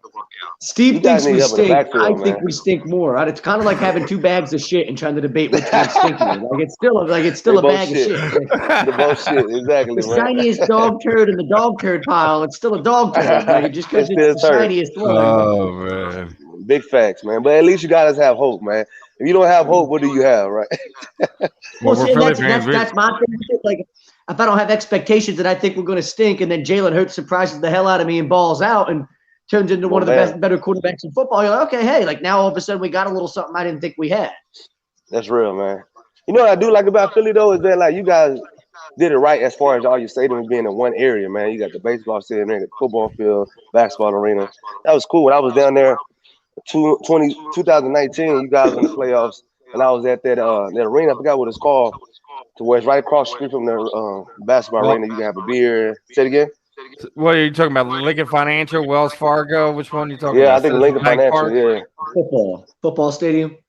No, it was the 76ers in the playoffs. I forgot who they was Oh, playing. so that was Wells Wells Fargo. Fargo. Yeah. And it was a cool area, man. I'm not a Philly fan by no means, but it was cool. I haven't. I mean, I think that's one of the things I like about like our sports area is what you said. Like we basically have the sportsplex there, where you have everything basically all right there. Yeah, that makes sense, man. Especially when people smart enough to use public transportation, you can take that Broad Street line. Yes. Correct. Yes. Yeah. Then don't have to deal with the hustle bustle of traffic. But then you have the rest of us that prefer the tailgate and have fun other ways. Yeah. That's cool though, man. You put it right there in the middle, and everybody. But see, that's what you got to come down here for. That's what you got to come down here for one of the tailgates for one of the Eagles games, and that's what you got to check out, brother. Man, I got that experience up here, man. Check out this turnaround by Tobias, Steven. I don't know if he thought he was Kobe here, or he tried to channel his inner Joel, but this was not good. That was short. Yeah, it wasn't good. But I like our Sixers winning this year. You want to talk about predictions? I'll take my Sixers over your Cowboys. That'll happen first. Is that so? When the last time Sixers won the ship, man? Like 1976 or something like that? No, that was 83, right? Oh, close. Maurice Cheeks. Yeah. Moses Malone. Moses and Mo. Moses Malone, man. 1983. I wasn't even born then, man. I don't think we should talk about that anymore. Just let that go. I was still in diapers, so I can't really say much. I don't remember much about it. You know what I mean? And Flyers, I wasn't even in a twinkle in my dad's eye at that point in time. They get Maxey for an offensive foul here. What was it, Maxey? Who's that? But as far as you're going, man, like what are you looking to do after this? Like you said, this one popped up on you. The big fight got pushed back. I know you're looking to make a name yourself. You're one of the best up and coming undefeated fighters in the world. What are you looking to do? Sir. This one, like I said, we're doing this for the fans, man. So we're putting a show on for them, get some more buzz around the area I live in. But we're supposed to have something big coming up next month, man. In July, towards the end of July. I can't announce it yet because it's not official. I don't want to jinx it, but it'll be something really huge. Something you guys can put your feet into. And you're gonna really like to. I guarantee that. Oh man, so I guess everyone make sure you're keeping up on Kalvin's pages. He's got something to surprise us with after this fight on the 5th, right? Keep your ears to the street. That's what we always trying to do, regardless if it's the boxing world or whatever we're doing in the sports world. We're trying to keep what's going on, man. It's a huge fight tonight, man. You guys ain't doing nothing after the 76ers lose. I mean, play. Laura. Man, you see the score, man. You say lose. You see the score this I'm not series. even watching right now, man. Yeah, I'm not even watching right now. I'm on the 113-90 gets these Wizards. Come on, man. Okay. No, it's Devin Haney's fighting Jorge Linares tonight on the Zone. Pretty good. I thought it was funny that Ariel Helwani made the post that there was no combat sports this weekend. I'm like, oh, here we go again, the shilling again, man. This guy, I mean, like, dude, like we're from Philly. I'm like, yo, there's Cage Fury fighting championship in the city. There's a whole bunch of local fighters fighting. Like, oh yeah, like you like there's still other like mid-tier to regional events going on, but again, here goes Ariel. World title fight tonight. Mm-hmm. The Zone. Now for the boxing heads that don't know who that is, like give him a little explanation. Devin Haney fights at 135, and then he's trying to put his stake as a real champion at 135 lightweight. And Jorge Linares is actually, I would guess you can call him a veteran. He's one of those guys where he trains hard, man, and he has really good chance tonight. And he actually dropped Lomachenko when they fought, even before he quit, and I think the 10th round. But this guy's coming to fight, man. It's a really good test for Devin Haney. And we're going to see how he does tonight. Hey man, it's always fun for Saturday night fights, man, especially in the boxing world, right? Correct, yes sir, definitely. As soon as I leave the gym here, I'm gonna run a couple more miles and leave the gym. I'm gonna go head home, relax, and turn on the fights and enjoy a good night. That's what I'm trying to do after this too. Is have some fun and enjoy the good times. See, now you're on the bottom, Zach, because your service sucked. We don't like you. We're up top. One more, and I'm on the top, baby. One more spot. One more spot. Nah, but I mean, like Zach, you got anything for Kalvin tonight? I know you pop in here and there. We've already talked some boxing. We talked some sports. You got anything else for us? No, I mean, we all know I try to engage about a little bit of everything. I'm glad that always. You're a guy that's into to other sports, because for me, Steven's the fight guy, and we're still trying to groom me up and teach me all about the inner workings of the fight game. So, I like the fact that we can talk a little football and things like that to go along with the fight and in the NBA playoffs. Always. I think as long as it's entertaining, you're from it doesn't Philly? matter what we're talking about. He's from Philly, but he lives in Florida. He's not even here with us anymore. Oh, I'm about to say Philly's a fight town, man. Like the freaking Uber driver was talking about boxing match when they picked me up when I was in Philly, man. Dude, I say it all the time. I bust on all these guys. I'm like, how do you guys don't follow at least boxing? Man. Well, I know Tom does. I know Tom does. I'm more of a boxing guy. I know, that's why I've been trying to get more boxing guys on there too. It's not that I'm not a fight guy. I enjoy watching the fight game. I'm just not going to be able to sit there and break down the inner workings of what that submission. Yeah, we just had Brittany Elkin on last week, and she's getting ready to fight Clarissa Shields for PFL on the 10th. So okay, that's gonna be fun. That's Carissa's first MMA fight. Yeah. She spent, I think, almost a year at in Albuquerque at Jackson's MMA. Training with some of the best MMA fighters in the world, some of the best coaches in the world. But Brittany Elkin is an absolute. She's a top notch purple belt grappler. Her record isn't great, but she's always taking fights on short notice.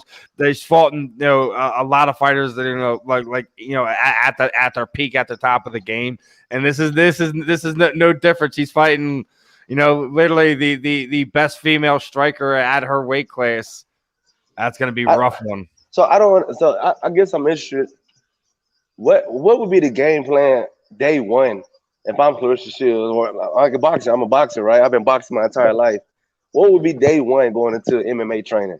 You know what I mean? Do I start with grappling? Do I start with takedown defense? Like, you know what I'm saying? Like, what's day one? I mean, obviously, if I know I want to showcase my hands, and I'm a boxer going into the MMA world, I'm probably worried about listen, show me some sprawl and brawl type stuff that what they used to do back in the day. Like, listen, you're gonna go down. I'm gonna fight your takedown, but I'm gonna work my punches off that, and then you just work things from there. She's probably done so much of that stuff over the last year. Like, she, and when she first came out, it was Jackson. I think your coach in here now telling me she's now training down at ATT in Florida, America Top Team. That's another amazing academy that to be at and training. Listen, she's one of the greatest women's boxers at this point right now, where we're sitting. Right, you can say the all time. I always say from eras. We all have greatest athletes of our eras when we're talking about weight classes. Men, women, etc. She's another one. This is her era right now. We're gonna see how she's going to play out in the MMA world. It's going to be interesting. Like I said, Brittany's already kind of seen a lot of the best in the world. Real long, real tall girl. It's going to be real interesting to see how it plays out. Styles makes fight. Clarissa has absolute bombs for hands. I'm gonna assume that over this time that she's been doing this training, that she's picked up some tools in her tool belt.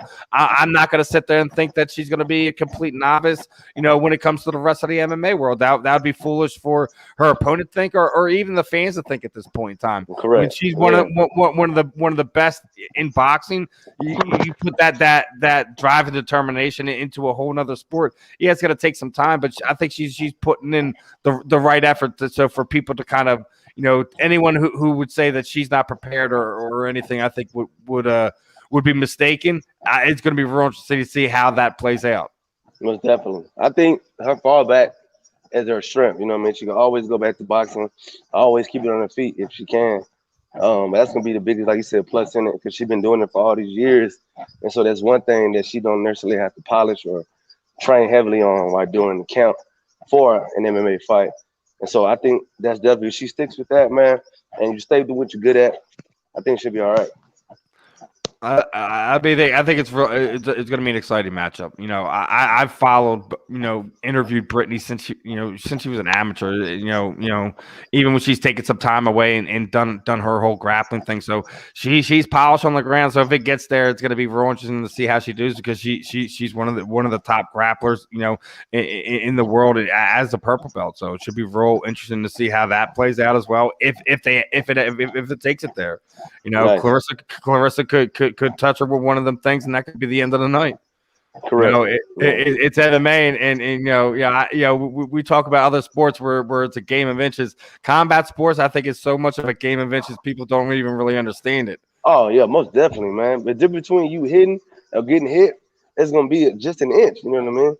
If you slip this way, if you zig, you should have zagged. Oh, definitely, man.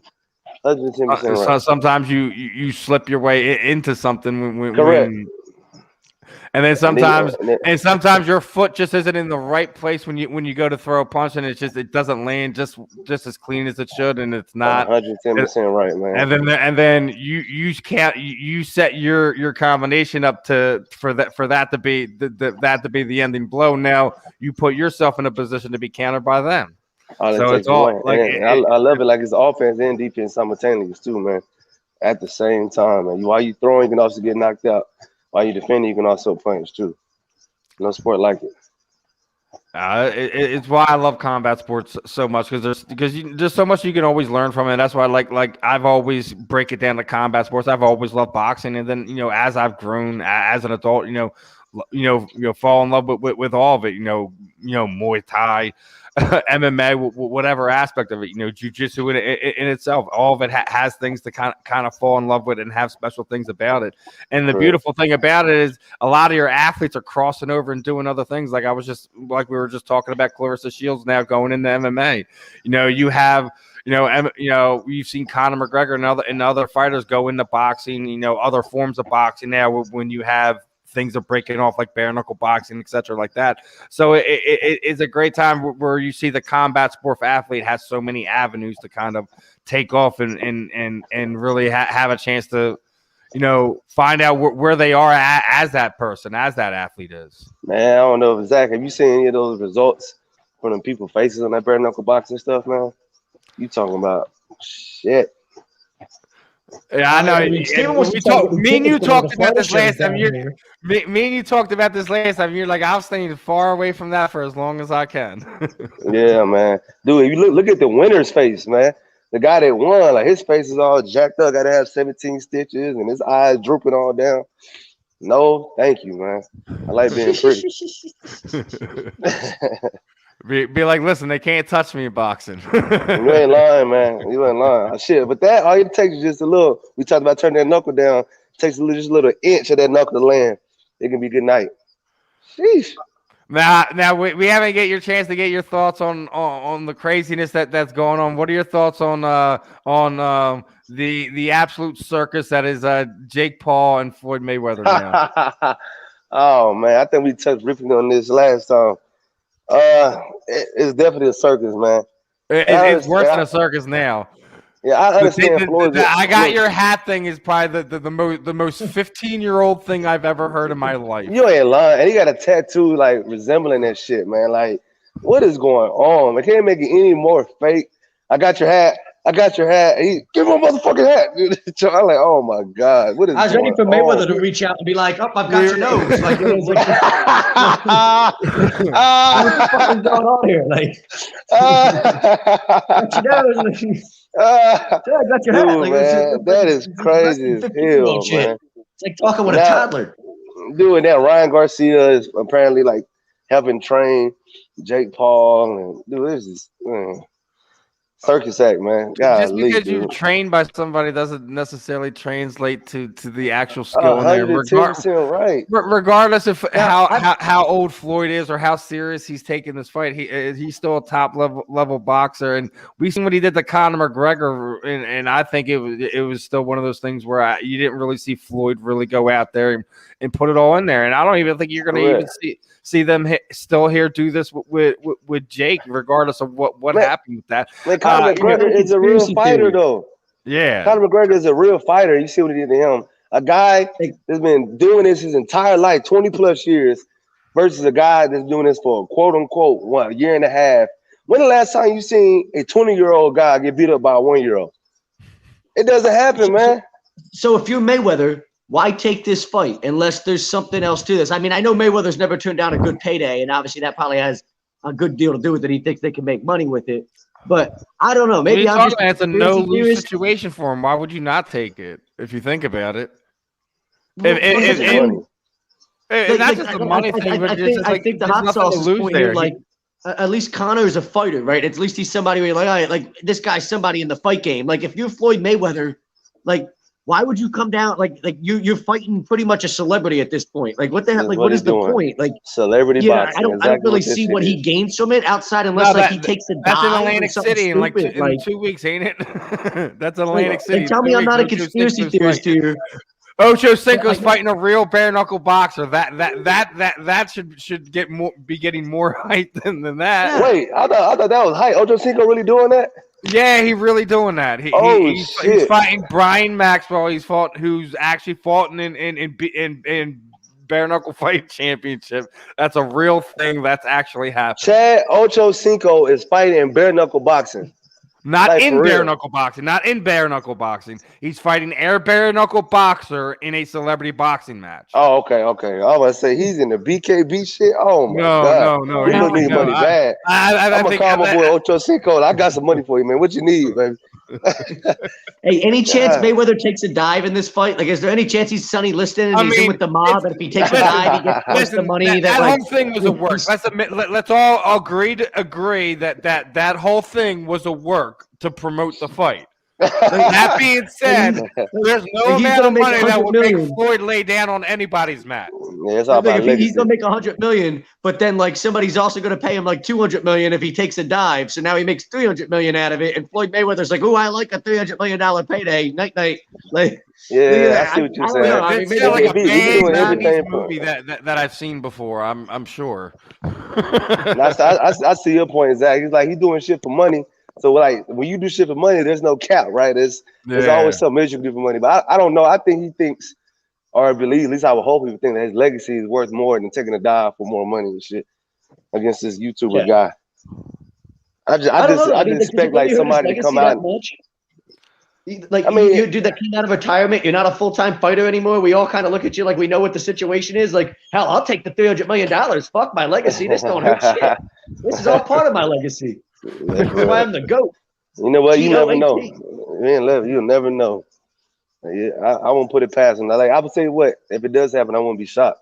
I can guarantee that. I'm like, well, there's not any money stunt. I don't know if anything shocks me anymore in pro sports, right? Like, yeah, man. Especially when you're involved in it, like I'm involved in it, man. You hear about stories and there's truth behind the scenes, behind doors shit, what these fighters and athletes are doing, man. And I can't talk about it because people think I'm just hating or trying to ruin their childhood dreams about their favorite athletes, and it's just cold hard facts, man.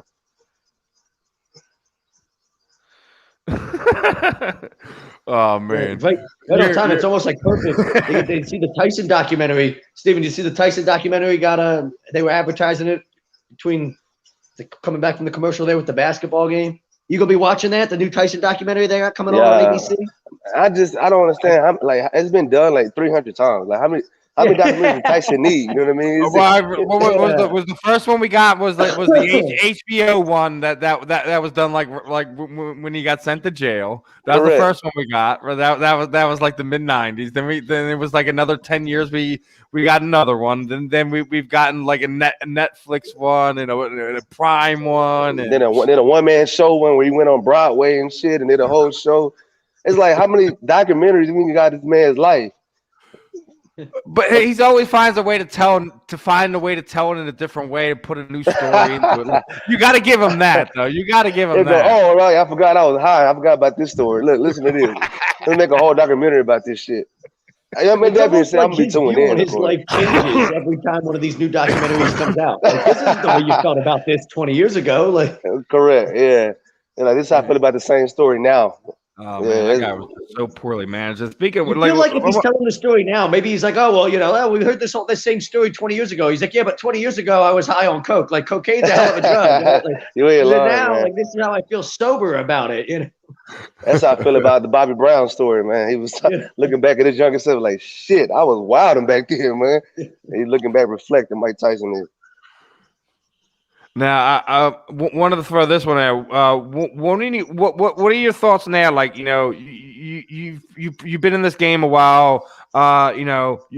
Obviously, our mutual connection. Reed comes from that MMA world. You've worked with a lot of guys in the boxing world before. What do you think the difference is between management and that comes from inside the boxing world, and then management that comes like from outside, regardless if we're talking MMA or any type of other sports management kind of companies? I think the all general gist of being a manager is that you control or help drive someone's career. And there's different ways of doing it in different sports, of course, and other sports have different, more power and managers than others and stuff. But I think the whole gist goes back to you are helping drive this young man's or young woman's career in a certain direction. You got to promote this certain image. You got to have this certain style about the way you do things. And sometimes you got to be aggressive in the way you do things. And what's cool about it is that the manager / agent and the fighter / athlete don't necessarily have to have the same personality. You know what I mean? And like, for instance, me, I'm like more cool, laid back, calm, nice, shake hands, slap five, whatever type of person. But you might need a dog as a manager or an agent to go out there and get you those deals that you need, or get you those endorsements, or get you those fights that you need. And so it really just goes back to communication, man. Difference between the sports, I don't know, because I'm not in football or MMA or basketball, but I would see maybe it's a different way, a different route you would go on how things are done. But at the end of the day, you're still driving this person's career towards a certain direction. Yeah, absolutely. Whoever's the guy behind the athlete is the one that's driving the car. Sometimes the car goes off the rails, and sometimes that it makes it to the finish line in amazing fashion. I tell you what, though, Steve, I think I always go back to character too, man. Someone told me a long time ago, I'm not sure it's her quote, but sometimes the athlete's talent will take them to places their character can't keep them. And so it's not just about being talented. It's not just about being the fastest or the strongest or jumping the highest. It's having that other it factor too, to be something to kind of people to latch onto, and not just your fans, but people who want to invest in you, or you might want to work with them. If you have that other thing, it makes it so much easier for that other stuff to kind of just fall into place. 110% right, man. You get a point in your career where everybody's fast, everybody's strong, everybody's quick. What's gonna set you apart just being another athlete? You know what I mean? Yeah, when you're younger, it's real easy to stand out. As you get older and them levels change, it ain't so easy no more. Man, to that, man. It's about the discipline and character. Then can you really do what's supposed to be done when no one's looking? That's what it comes down to, man. Oh man, I beat my son up about this stuff all the time, because like he just started, like I said, he just started getting into things. Like, oh, I want to do XYZ, Dad. I'm like, really? I'm like, you're worth that. Like, don't tell me that. I'm like, yeah, you're 9 years old, but I don't see you. There's this guy lives across the street to me. He has a son that's probably about a year or two older than my daughter. I see him running up and down, doing burpees, everything out front of his house, and I just brought him in the room one day. I'm like, just look out the window for about 10 minutes, Connor. He's like, why? Look out the window. Yeah, and I'm like, yeah. The kid's dad's in and out of the house, kind of pushing him through it. But like, that's a worth ethic that you have to put in, that a lot of athletes, have to put in to get to that point. Some people realize it's those extra miles. What we sitting here doing right now, you sitting there doing an interview with us. Look at you getting the miles, and you making sure that work's being done. Oh, man, I'll tell you right now, with my mom, like for me to convince my mom to take me to a boxing gym back when I was 15 years old. I had to go outside and punch an old mattress that was in my garage and use that as my punching bag. I didn't know anything about boxing, never been to a boxing gym before. I found some videos on technique of boxing. I was in the garage beating the shit out of the old mattress. My mom comes out to take the trash out. The She's old like, swing mattresses, you right? for real? Hell The old yeah, I was swing beating the shit out of it, man. Out there beating the shit out of it. And she came outside and she was like, oh, you for real? And she's like, you know what? Tomorrow I'm going to take you to the gym. So I had to prove myself, man. It wasn't just mom want to box. And she take me to the gym the next day. And like you just said, man, I had to show that work ethic that I really wanted this shit. Words are empty, right? Amen to that, man. It's all about action. BTA. About that action, baby. Yeah, absolutely. Absolutely, my friend. But we already got you on here 30 minutes. I typically try to keep that around there. I know you got some things you want to do. You know how we do this thing, my friend. I'm gonna throw it over you. Anything you want to say, anyone you want to shoot some love to, shoot out any sponsors, shoot out your social media sites, anything you're doing outside of the fight. Do you have any charities you're doing, anything like that? The floor is yours, my friend. Man, I want to thank you guys for having me on here. It's always fun. As always, even though you guys are Philly people, it's all right. Texas loves y'all too. Man, I'm selling hot sauce merch right now. Go to my IG page at Kalvin, Kalvin, Henderson. Go in there, get the merch. My family, I want to thank God. I want to thank my fans. I want to thank all y'all for supporting me, man, all the way to the top team sauce, baby. Hey, man, we know you're going to do your thing. Best of skill on the 5th. Hopefully you get out of there quick, clean, and quiet. And you get this opportunity that you're going to be itching to let us know first, right? Oh, yeah, I'm putting knuckles on, baby. When I told you, Zach, man, these right here, your power knuckles, man. I'm with you. That one right there. I got you.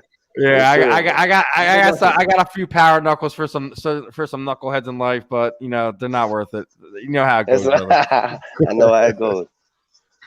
But always appreciate the time. Keep doing your thing, man. We'll have you back on here again, regardless of if it's here on the weekly roundup or athlete spotlight, however we wind up working it out.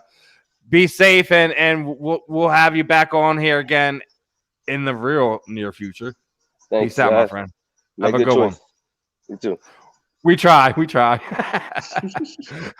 All right, good friend Kalvin. Ooh, Utah and Memphis. Henderson. He's a Dallas fan, but we still have him. Huh? I'm excited that Utah and Memphis is coming on. Yeah, it ended up with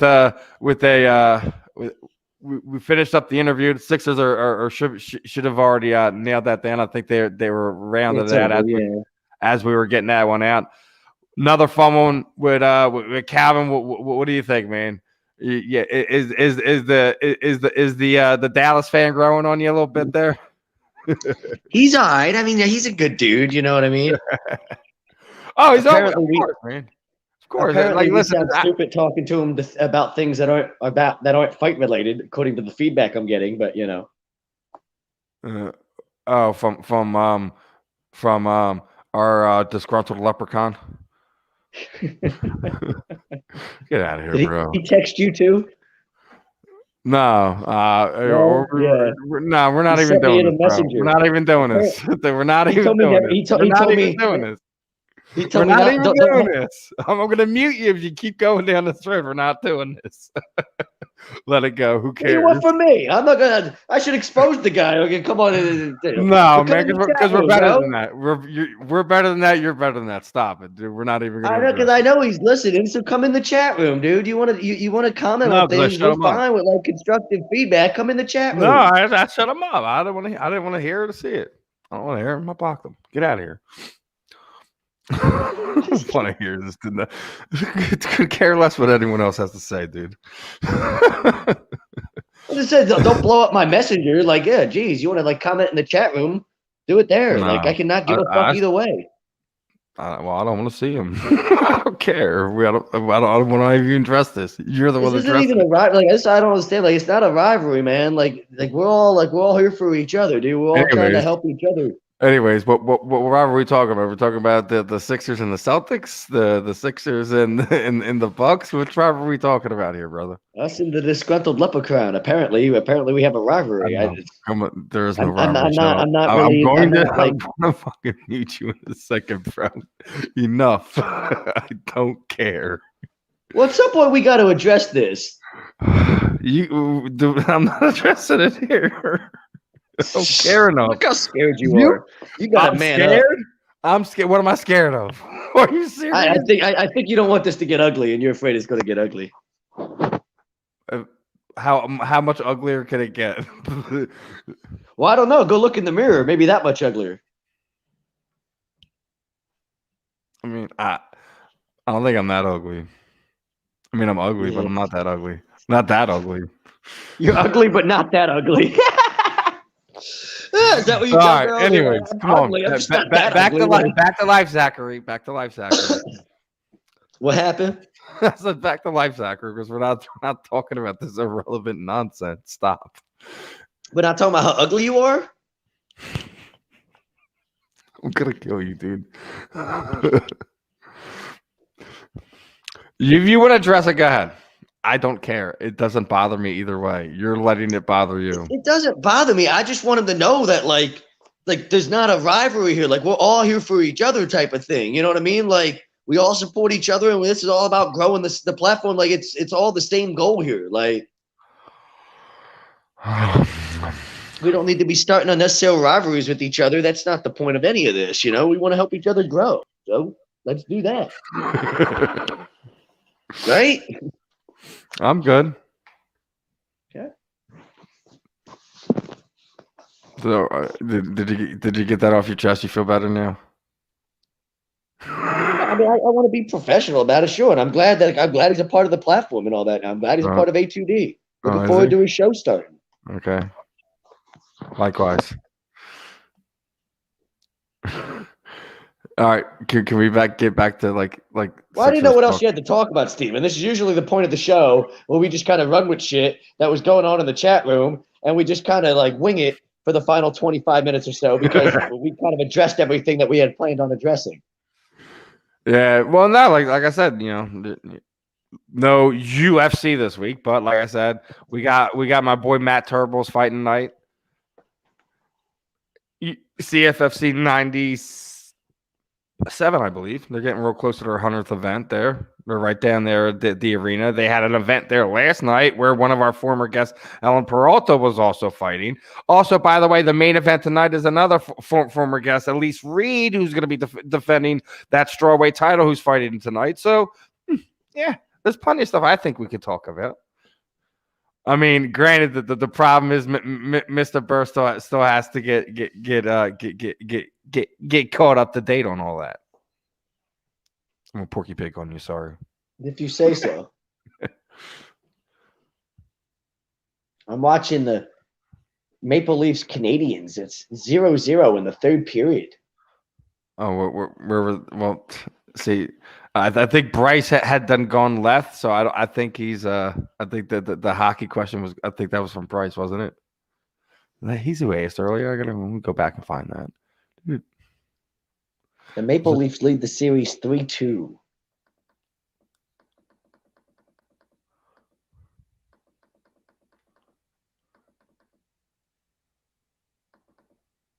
In front. Deflection.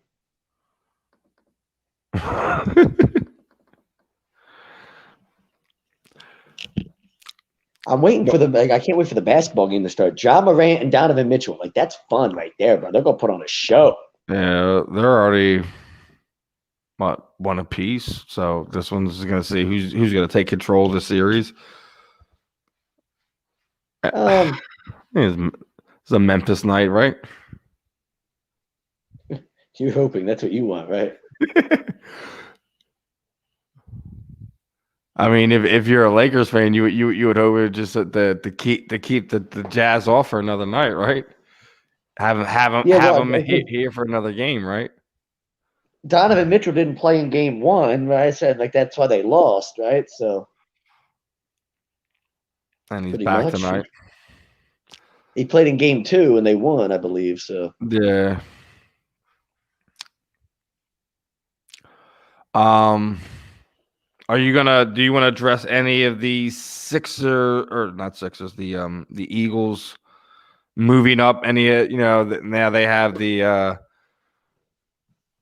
think the highest ranking female official in the NFL.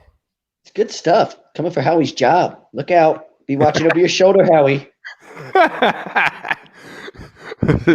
You really think that's the way they're going to go with that? Oh, absolutely. Yeah. Jeffrey Lurie, that's a total type of thing he would do. Like, I'm going to hire a woman to be the first ever woman GM in NFL history just because I need some type of clout like this on my personal record.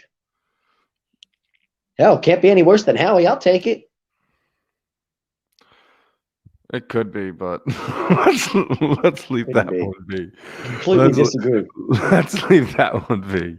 I don't think any woman could, or like, I don't think a woman could fuck shit up as bad as that. Like, no, like it's not possible. That's why us as guys, that's why we have women on our life, right? Like I got the wifey. That's my wifey. That's why she's the wifey, right? Like she keeps me from fucking myself.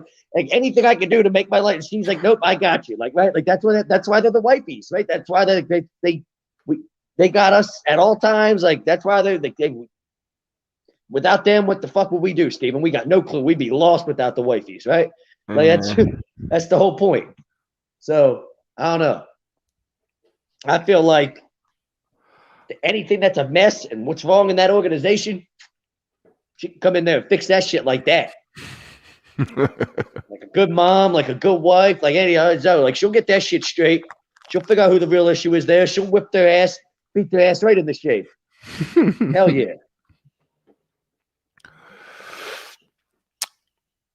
I think we pretty much wrapped everything, right?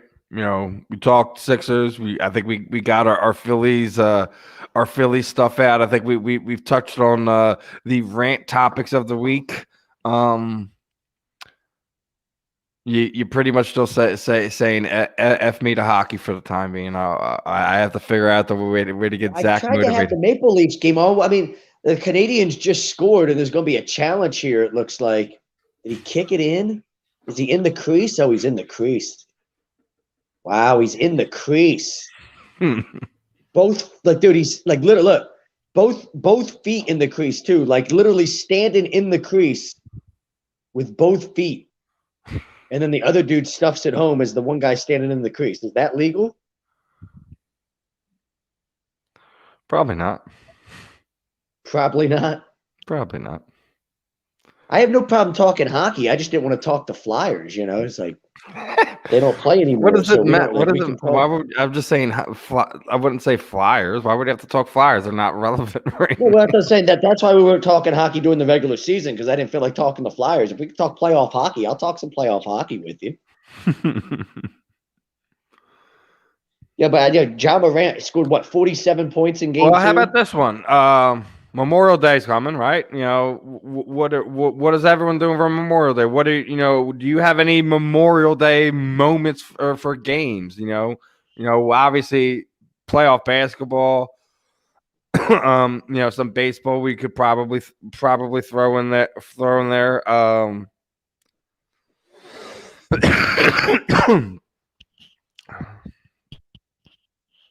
We have the what was it? The Memorial Day massacre. Or was it when the Celtics beat the pants off of? I forget who it was. I don't know. All I know is the Rockets on Memorial Day. And you're not this time. No, I'm umpiring on Monday. You're umpiring on Monday. That's so Montreal scored and they get a power play. Cool. Wow. That's not good. So nothing. You outside of umpiring. That's it. There's another penalty. You're not gonna be doing nothing with wifey or nothing like that. Not the one with the kids. She's got to work. She's got to work, so I'm gonna go umpire. She's gonna work. I'll probably come home after umpiring and cook some burgers and hot dogs on the grill or something like that, in like typical Memorial Day fashion. But just probably have some London broils, have some steak, potatoes. It'll be all right. Do nothing, dude. It's about to be a 5-on-3 power play for Montreal. Jesus. dude just shot the puck into the front row, into the bench, and there's a penalty. Well, I'll say this much: we don't have to go the whole 2 hours a night. If you don't want to, we're gonna keep reaching it out, and we pretty much covered everything we needed to. We can live react to the NBA game here if you want. You want to do some Utah Memphis for the last 15 minutes? Yeah, we can live react to Utah Memphis. Rudy Gobert.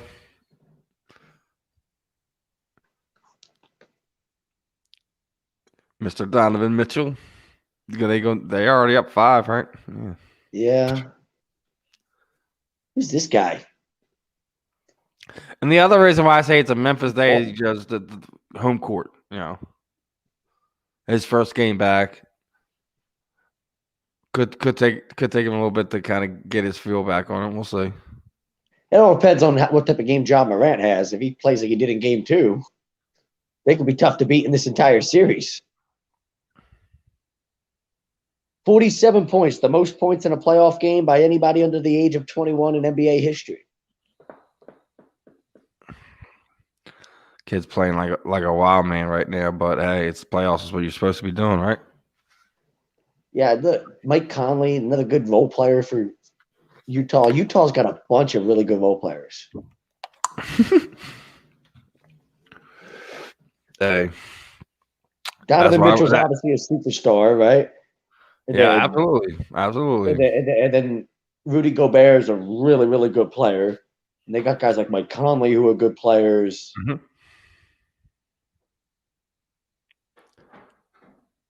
You got stars, and then you've got like depth and deep, a deep bench and stuff like that with a bunch of guys that are really good role players. That's a lot like the Sixers team that we talk about, right? It's Embiid and Simmons and Harris, playing at superstar levels, and then on top of it, you can go get Seth Curry and Danny Green and George Hill and Dwight Howard and guys like that off your bench. Matisse Thybulle and Tyrese Maxey. I mean, think about how deep you are just by all those guys we just named. Another thing to let you know about there. How about this one? Guy right there in your backyard. Jorge Masvidal's game bred bare knuckle championship is going to be going on down there June 18th, and they're going to have freaking Charles Crazy Horse Bennett and Jason the Kid Knight headlining that debut event down there. There you go. You getting me tickets? No, actually, not in his backyard. Let me stand corrected on that. I think they're going to be in Biloxi, Mississippi. And why do I got to get you tickets? You can't get yourself tickets or media credentials, etc., whatever to cover the event. I tried that. I didn't even get a response. I emailed the guy of the Lakeland Tigers down here in Lakeland, Florida, and talked about getting media credentialed in. And I figured he would at least, even if it wasn't him, he would at least be like, oh, this is the person you should get in contact with about that. And I didn't even get a response. I was like, well, that was kind of unprofessional. Like, at least got a response. Even if you never know how many emails they get. Off. Like, you never know how many emails some people could get, brother. You know how it goes. You know what I mean? Like even if he would have responded back, fuck off. They're like, all right, well, at least I got a response. Thanks. Like, he just fucking didn't respond at all. I was like, what type of fucking professionalism is that shit? I'm gonna call HR.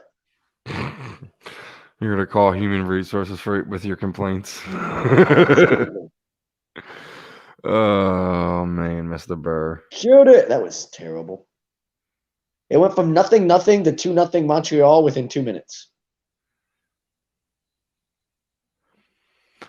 Well,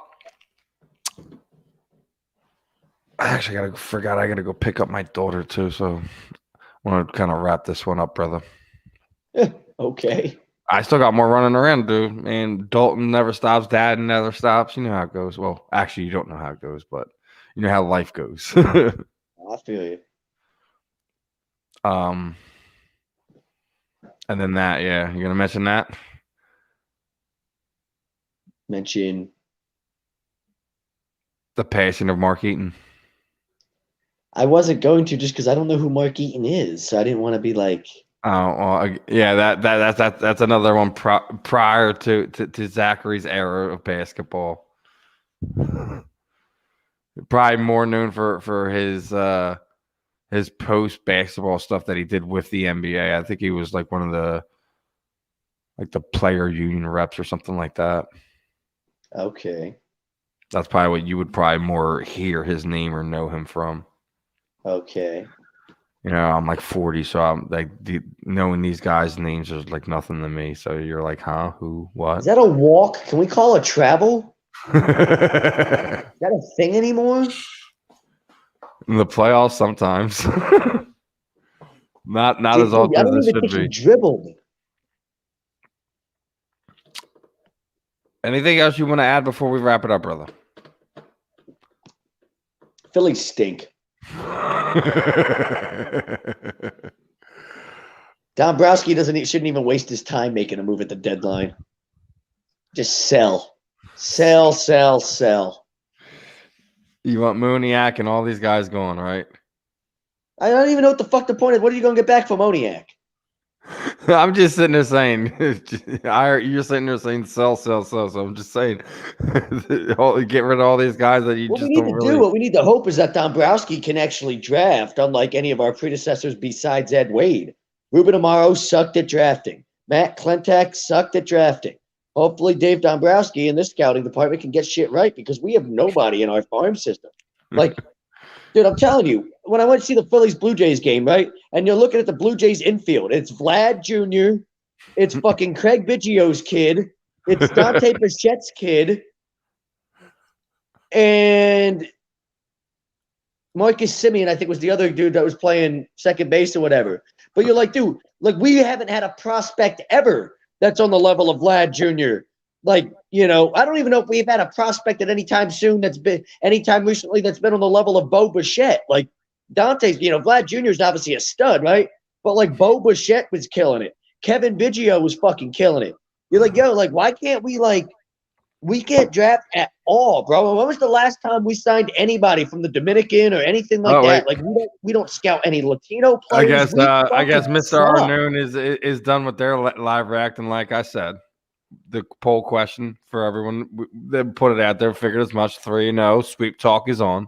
Sweep talk is on.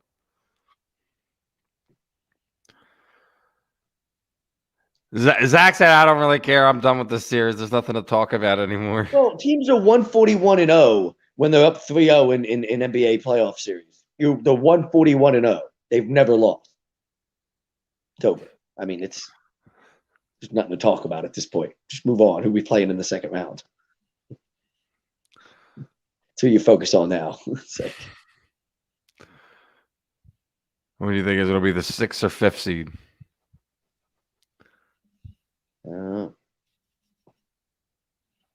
who does it look like it's going to be?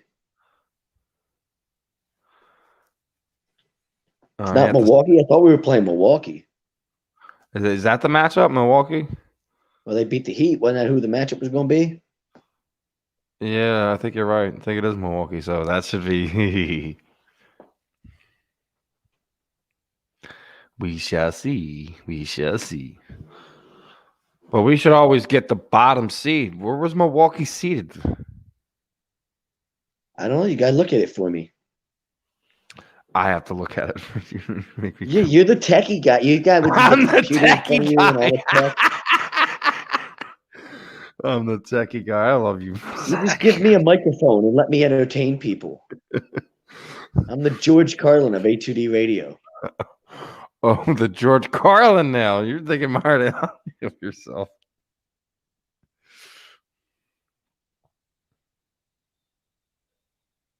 There's nothing like a George Carlin rant, bro. That's like seriously. It's like of course, George is the best.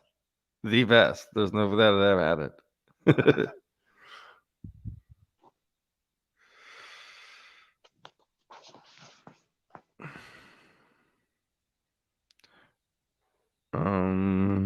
Wouldn't.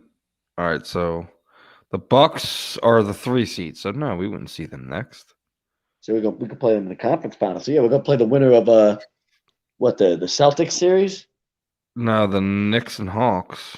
The Celtics. Oh, that's who we play in the second round. If the Celtics beat the Nets, then yeah, we would see the Celtics at that point in time. We would see the Celtics. Yeah. If not, we'll see the Hawks. Wouldn't it be fun if it would be the Knicks? You get New York. The Knicks. I'm just That'd saying. be fun. It would just say because you have Washington, New York, and then you would get Milwaukee. Milwaukee's an old school rival.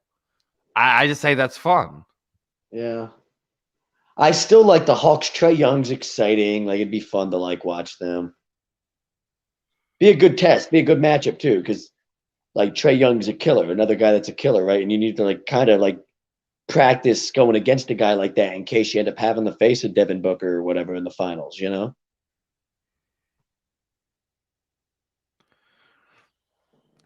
So, nothing else we want to add before we get ready to wrap this one up. I think I'm pretty much put a bow on this one. Sixers should finish the sweep. Was it tomorrow or is it on Memorial Day? I think it's tomorrow. I don't know. I think it is tomorrow. Figure it out. I think it is tomorrow. But Okay. I think that will do another one here for us here on the weekly roundup. We will be back same time next week, 8 to 10, right here on A2D Radio. Make sure you guys are locked in for everything. Subscribe, follow, like. Make sure you're supporting all the other shows, all the other on-air talent. Our sponsors. Big love to X-Bill Realty. Body Check Wellness. Everyone. Like I said, we just locked down with Manscaped, so we're gonna be doing some more stuff like that. I've already told you we're gonna be doing some giveaways. People just need to show.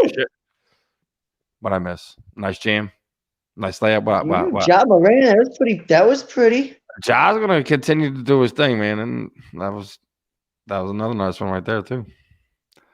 But that was another fun one this week.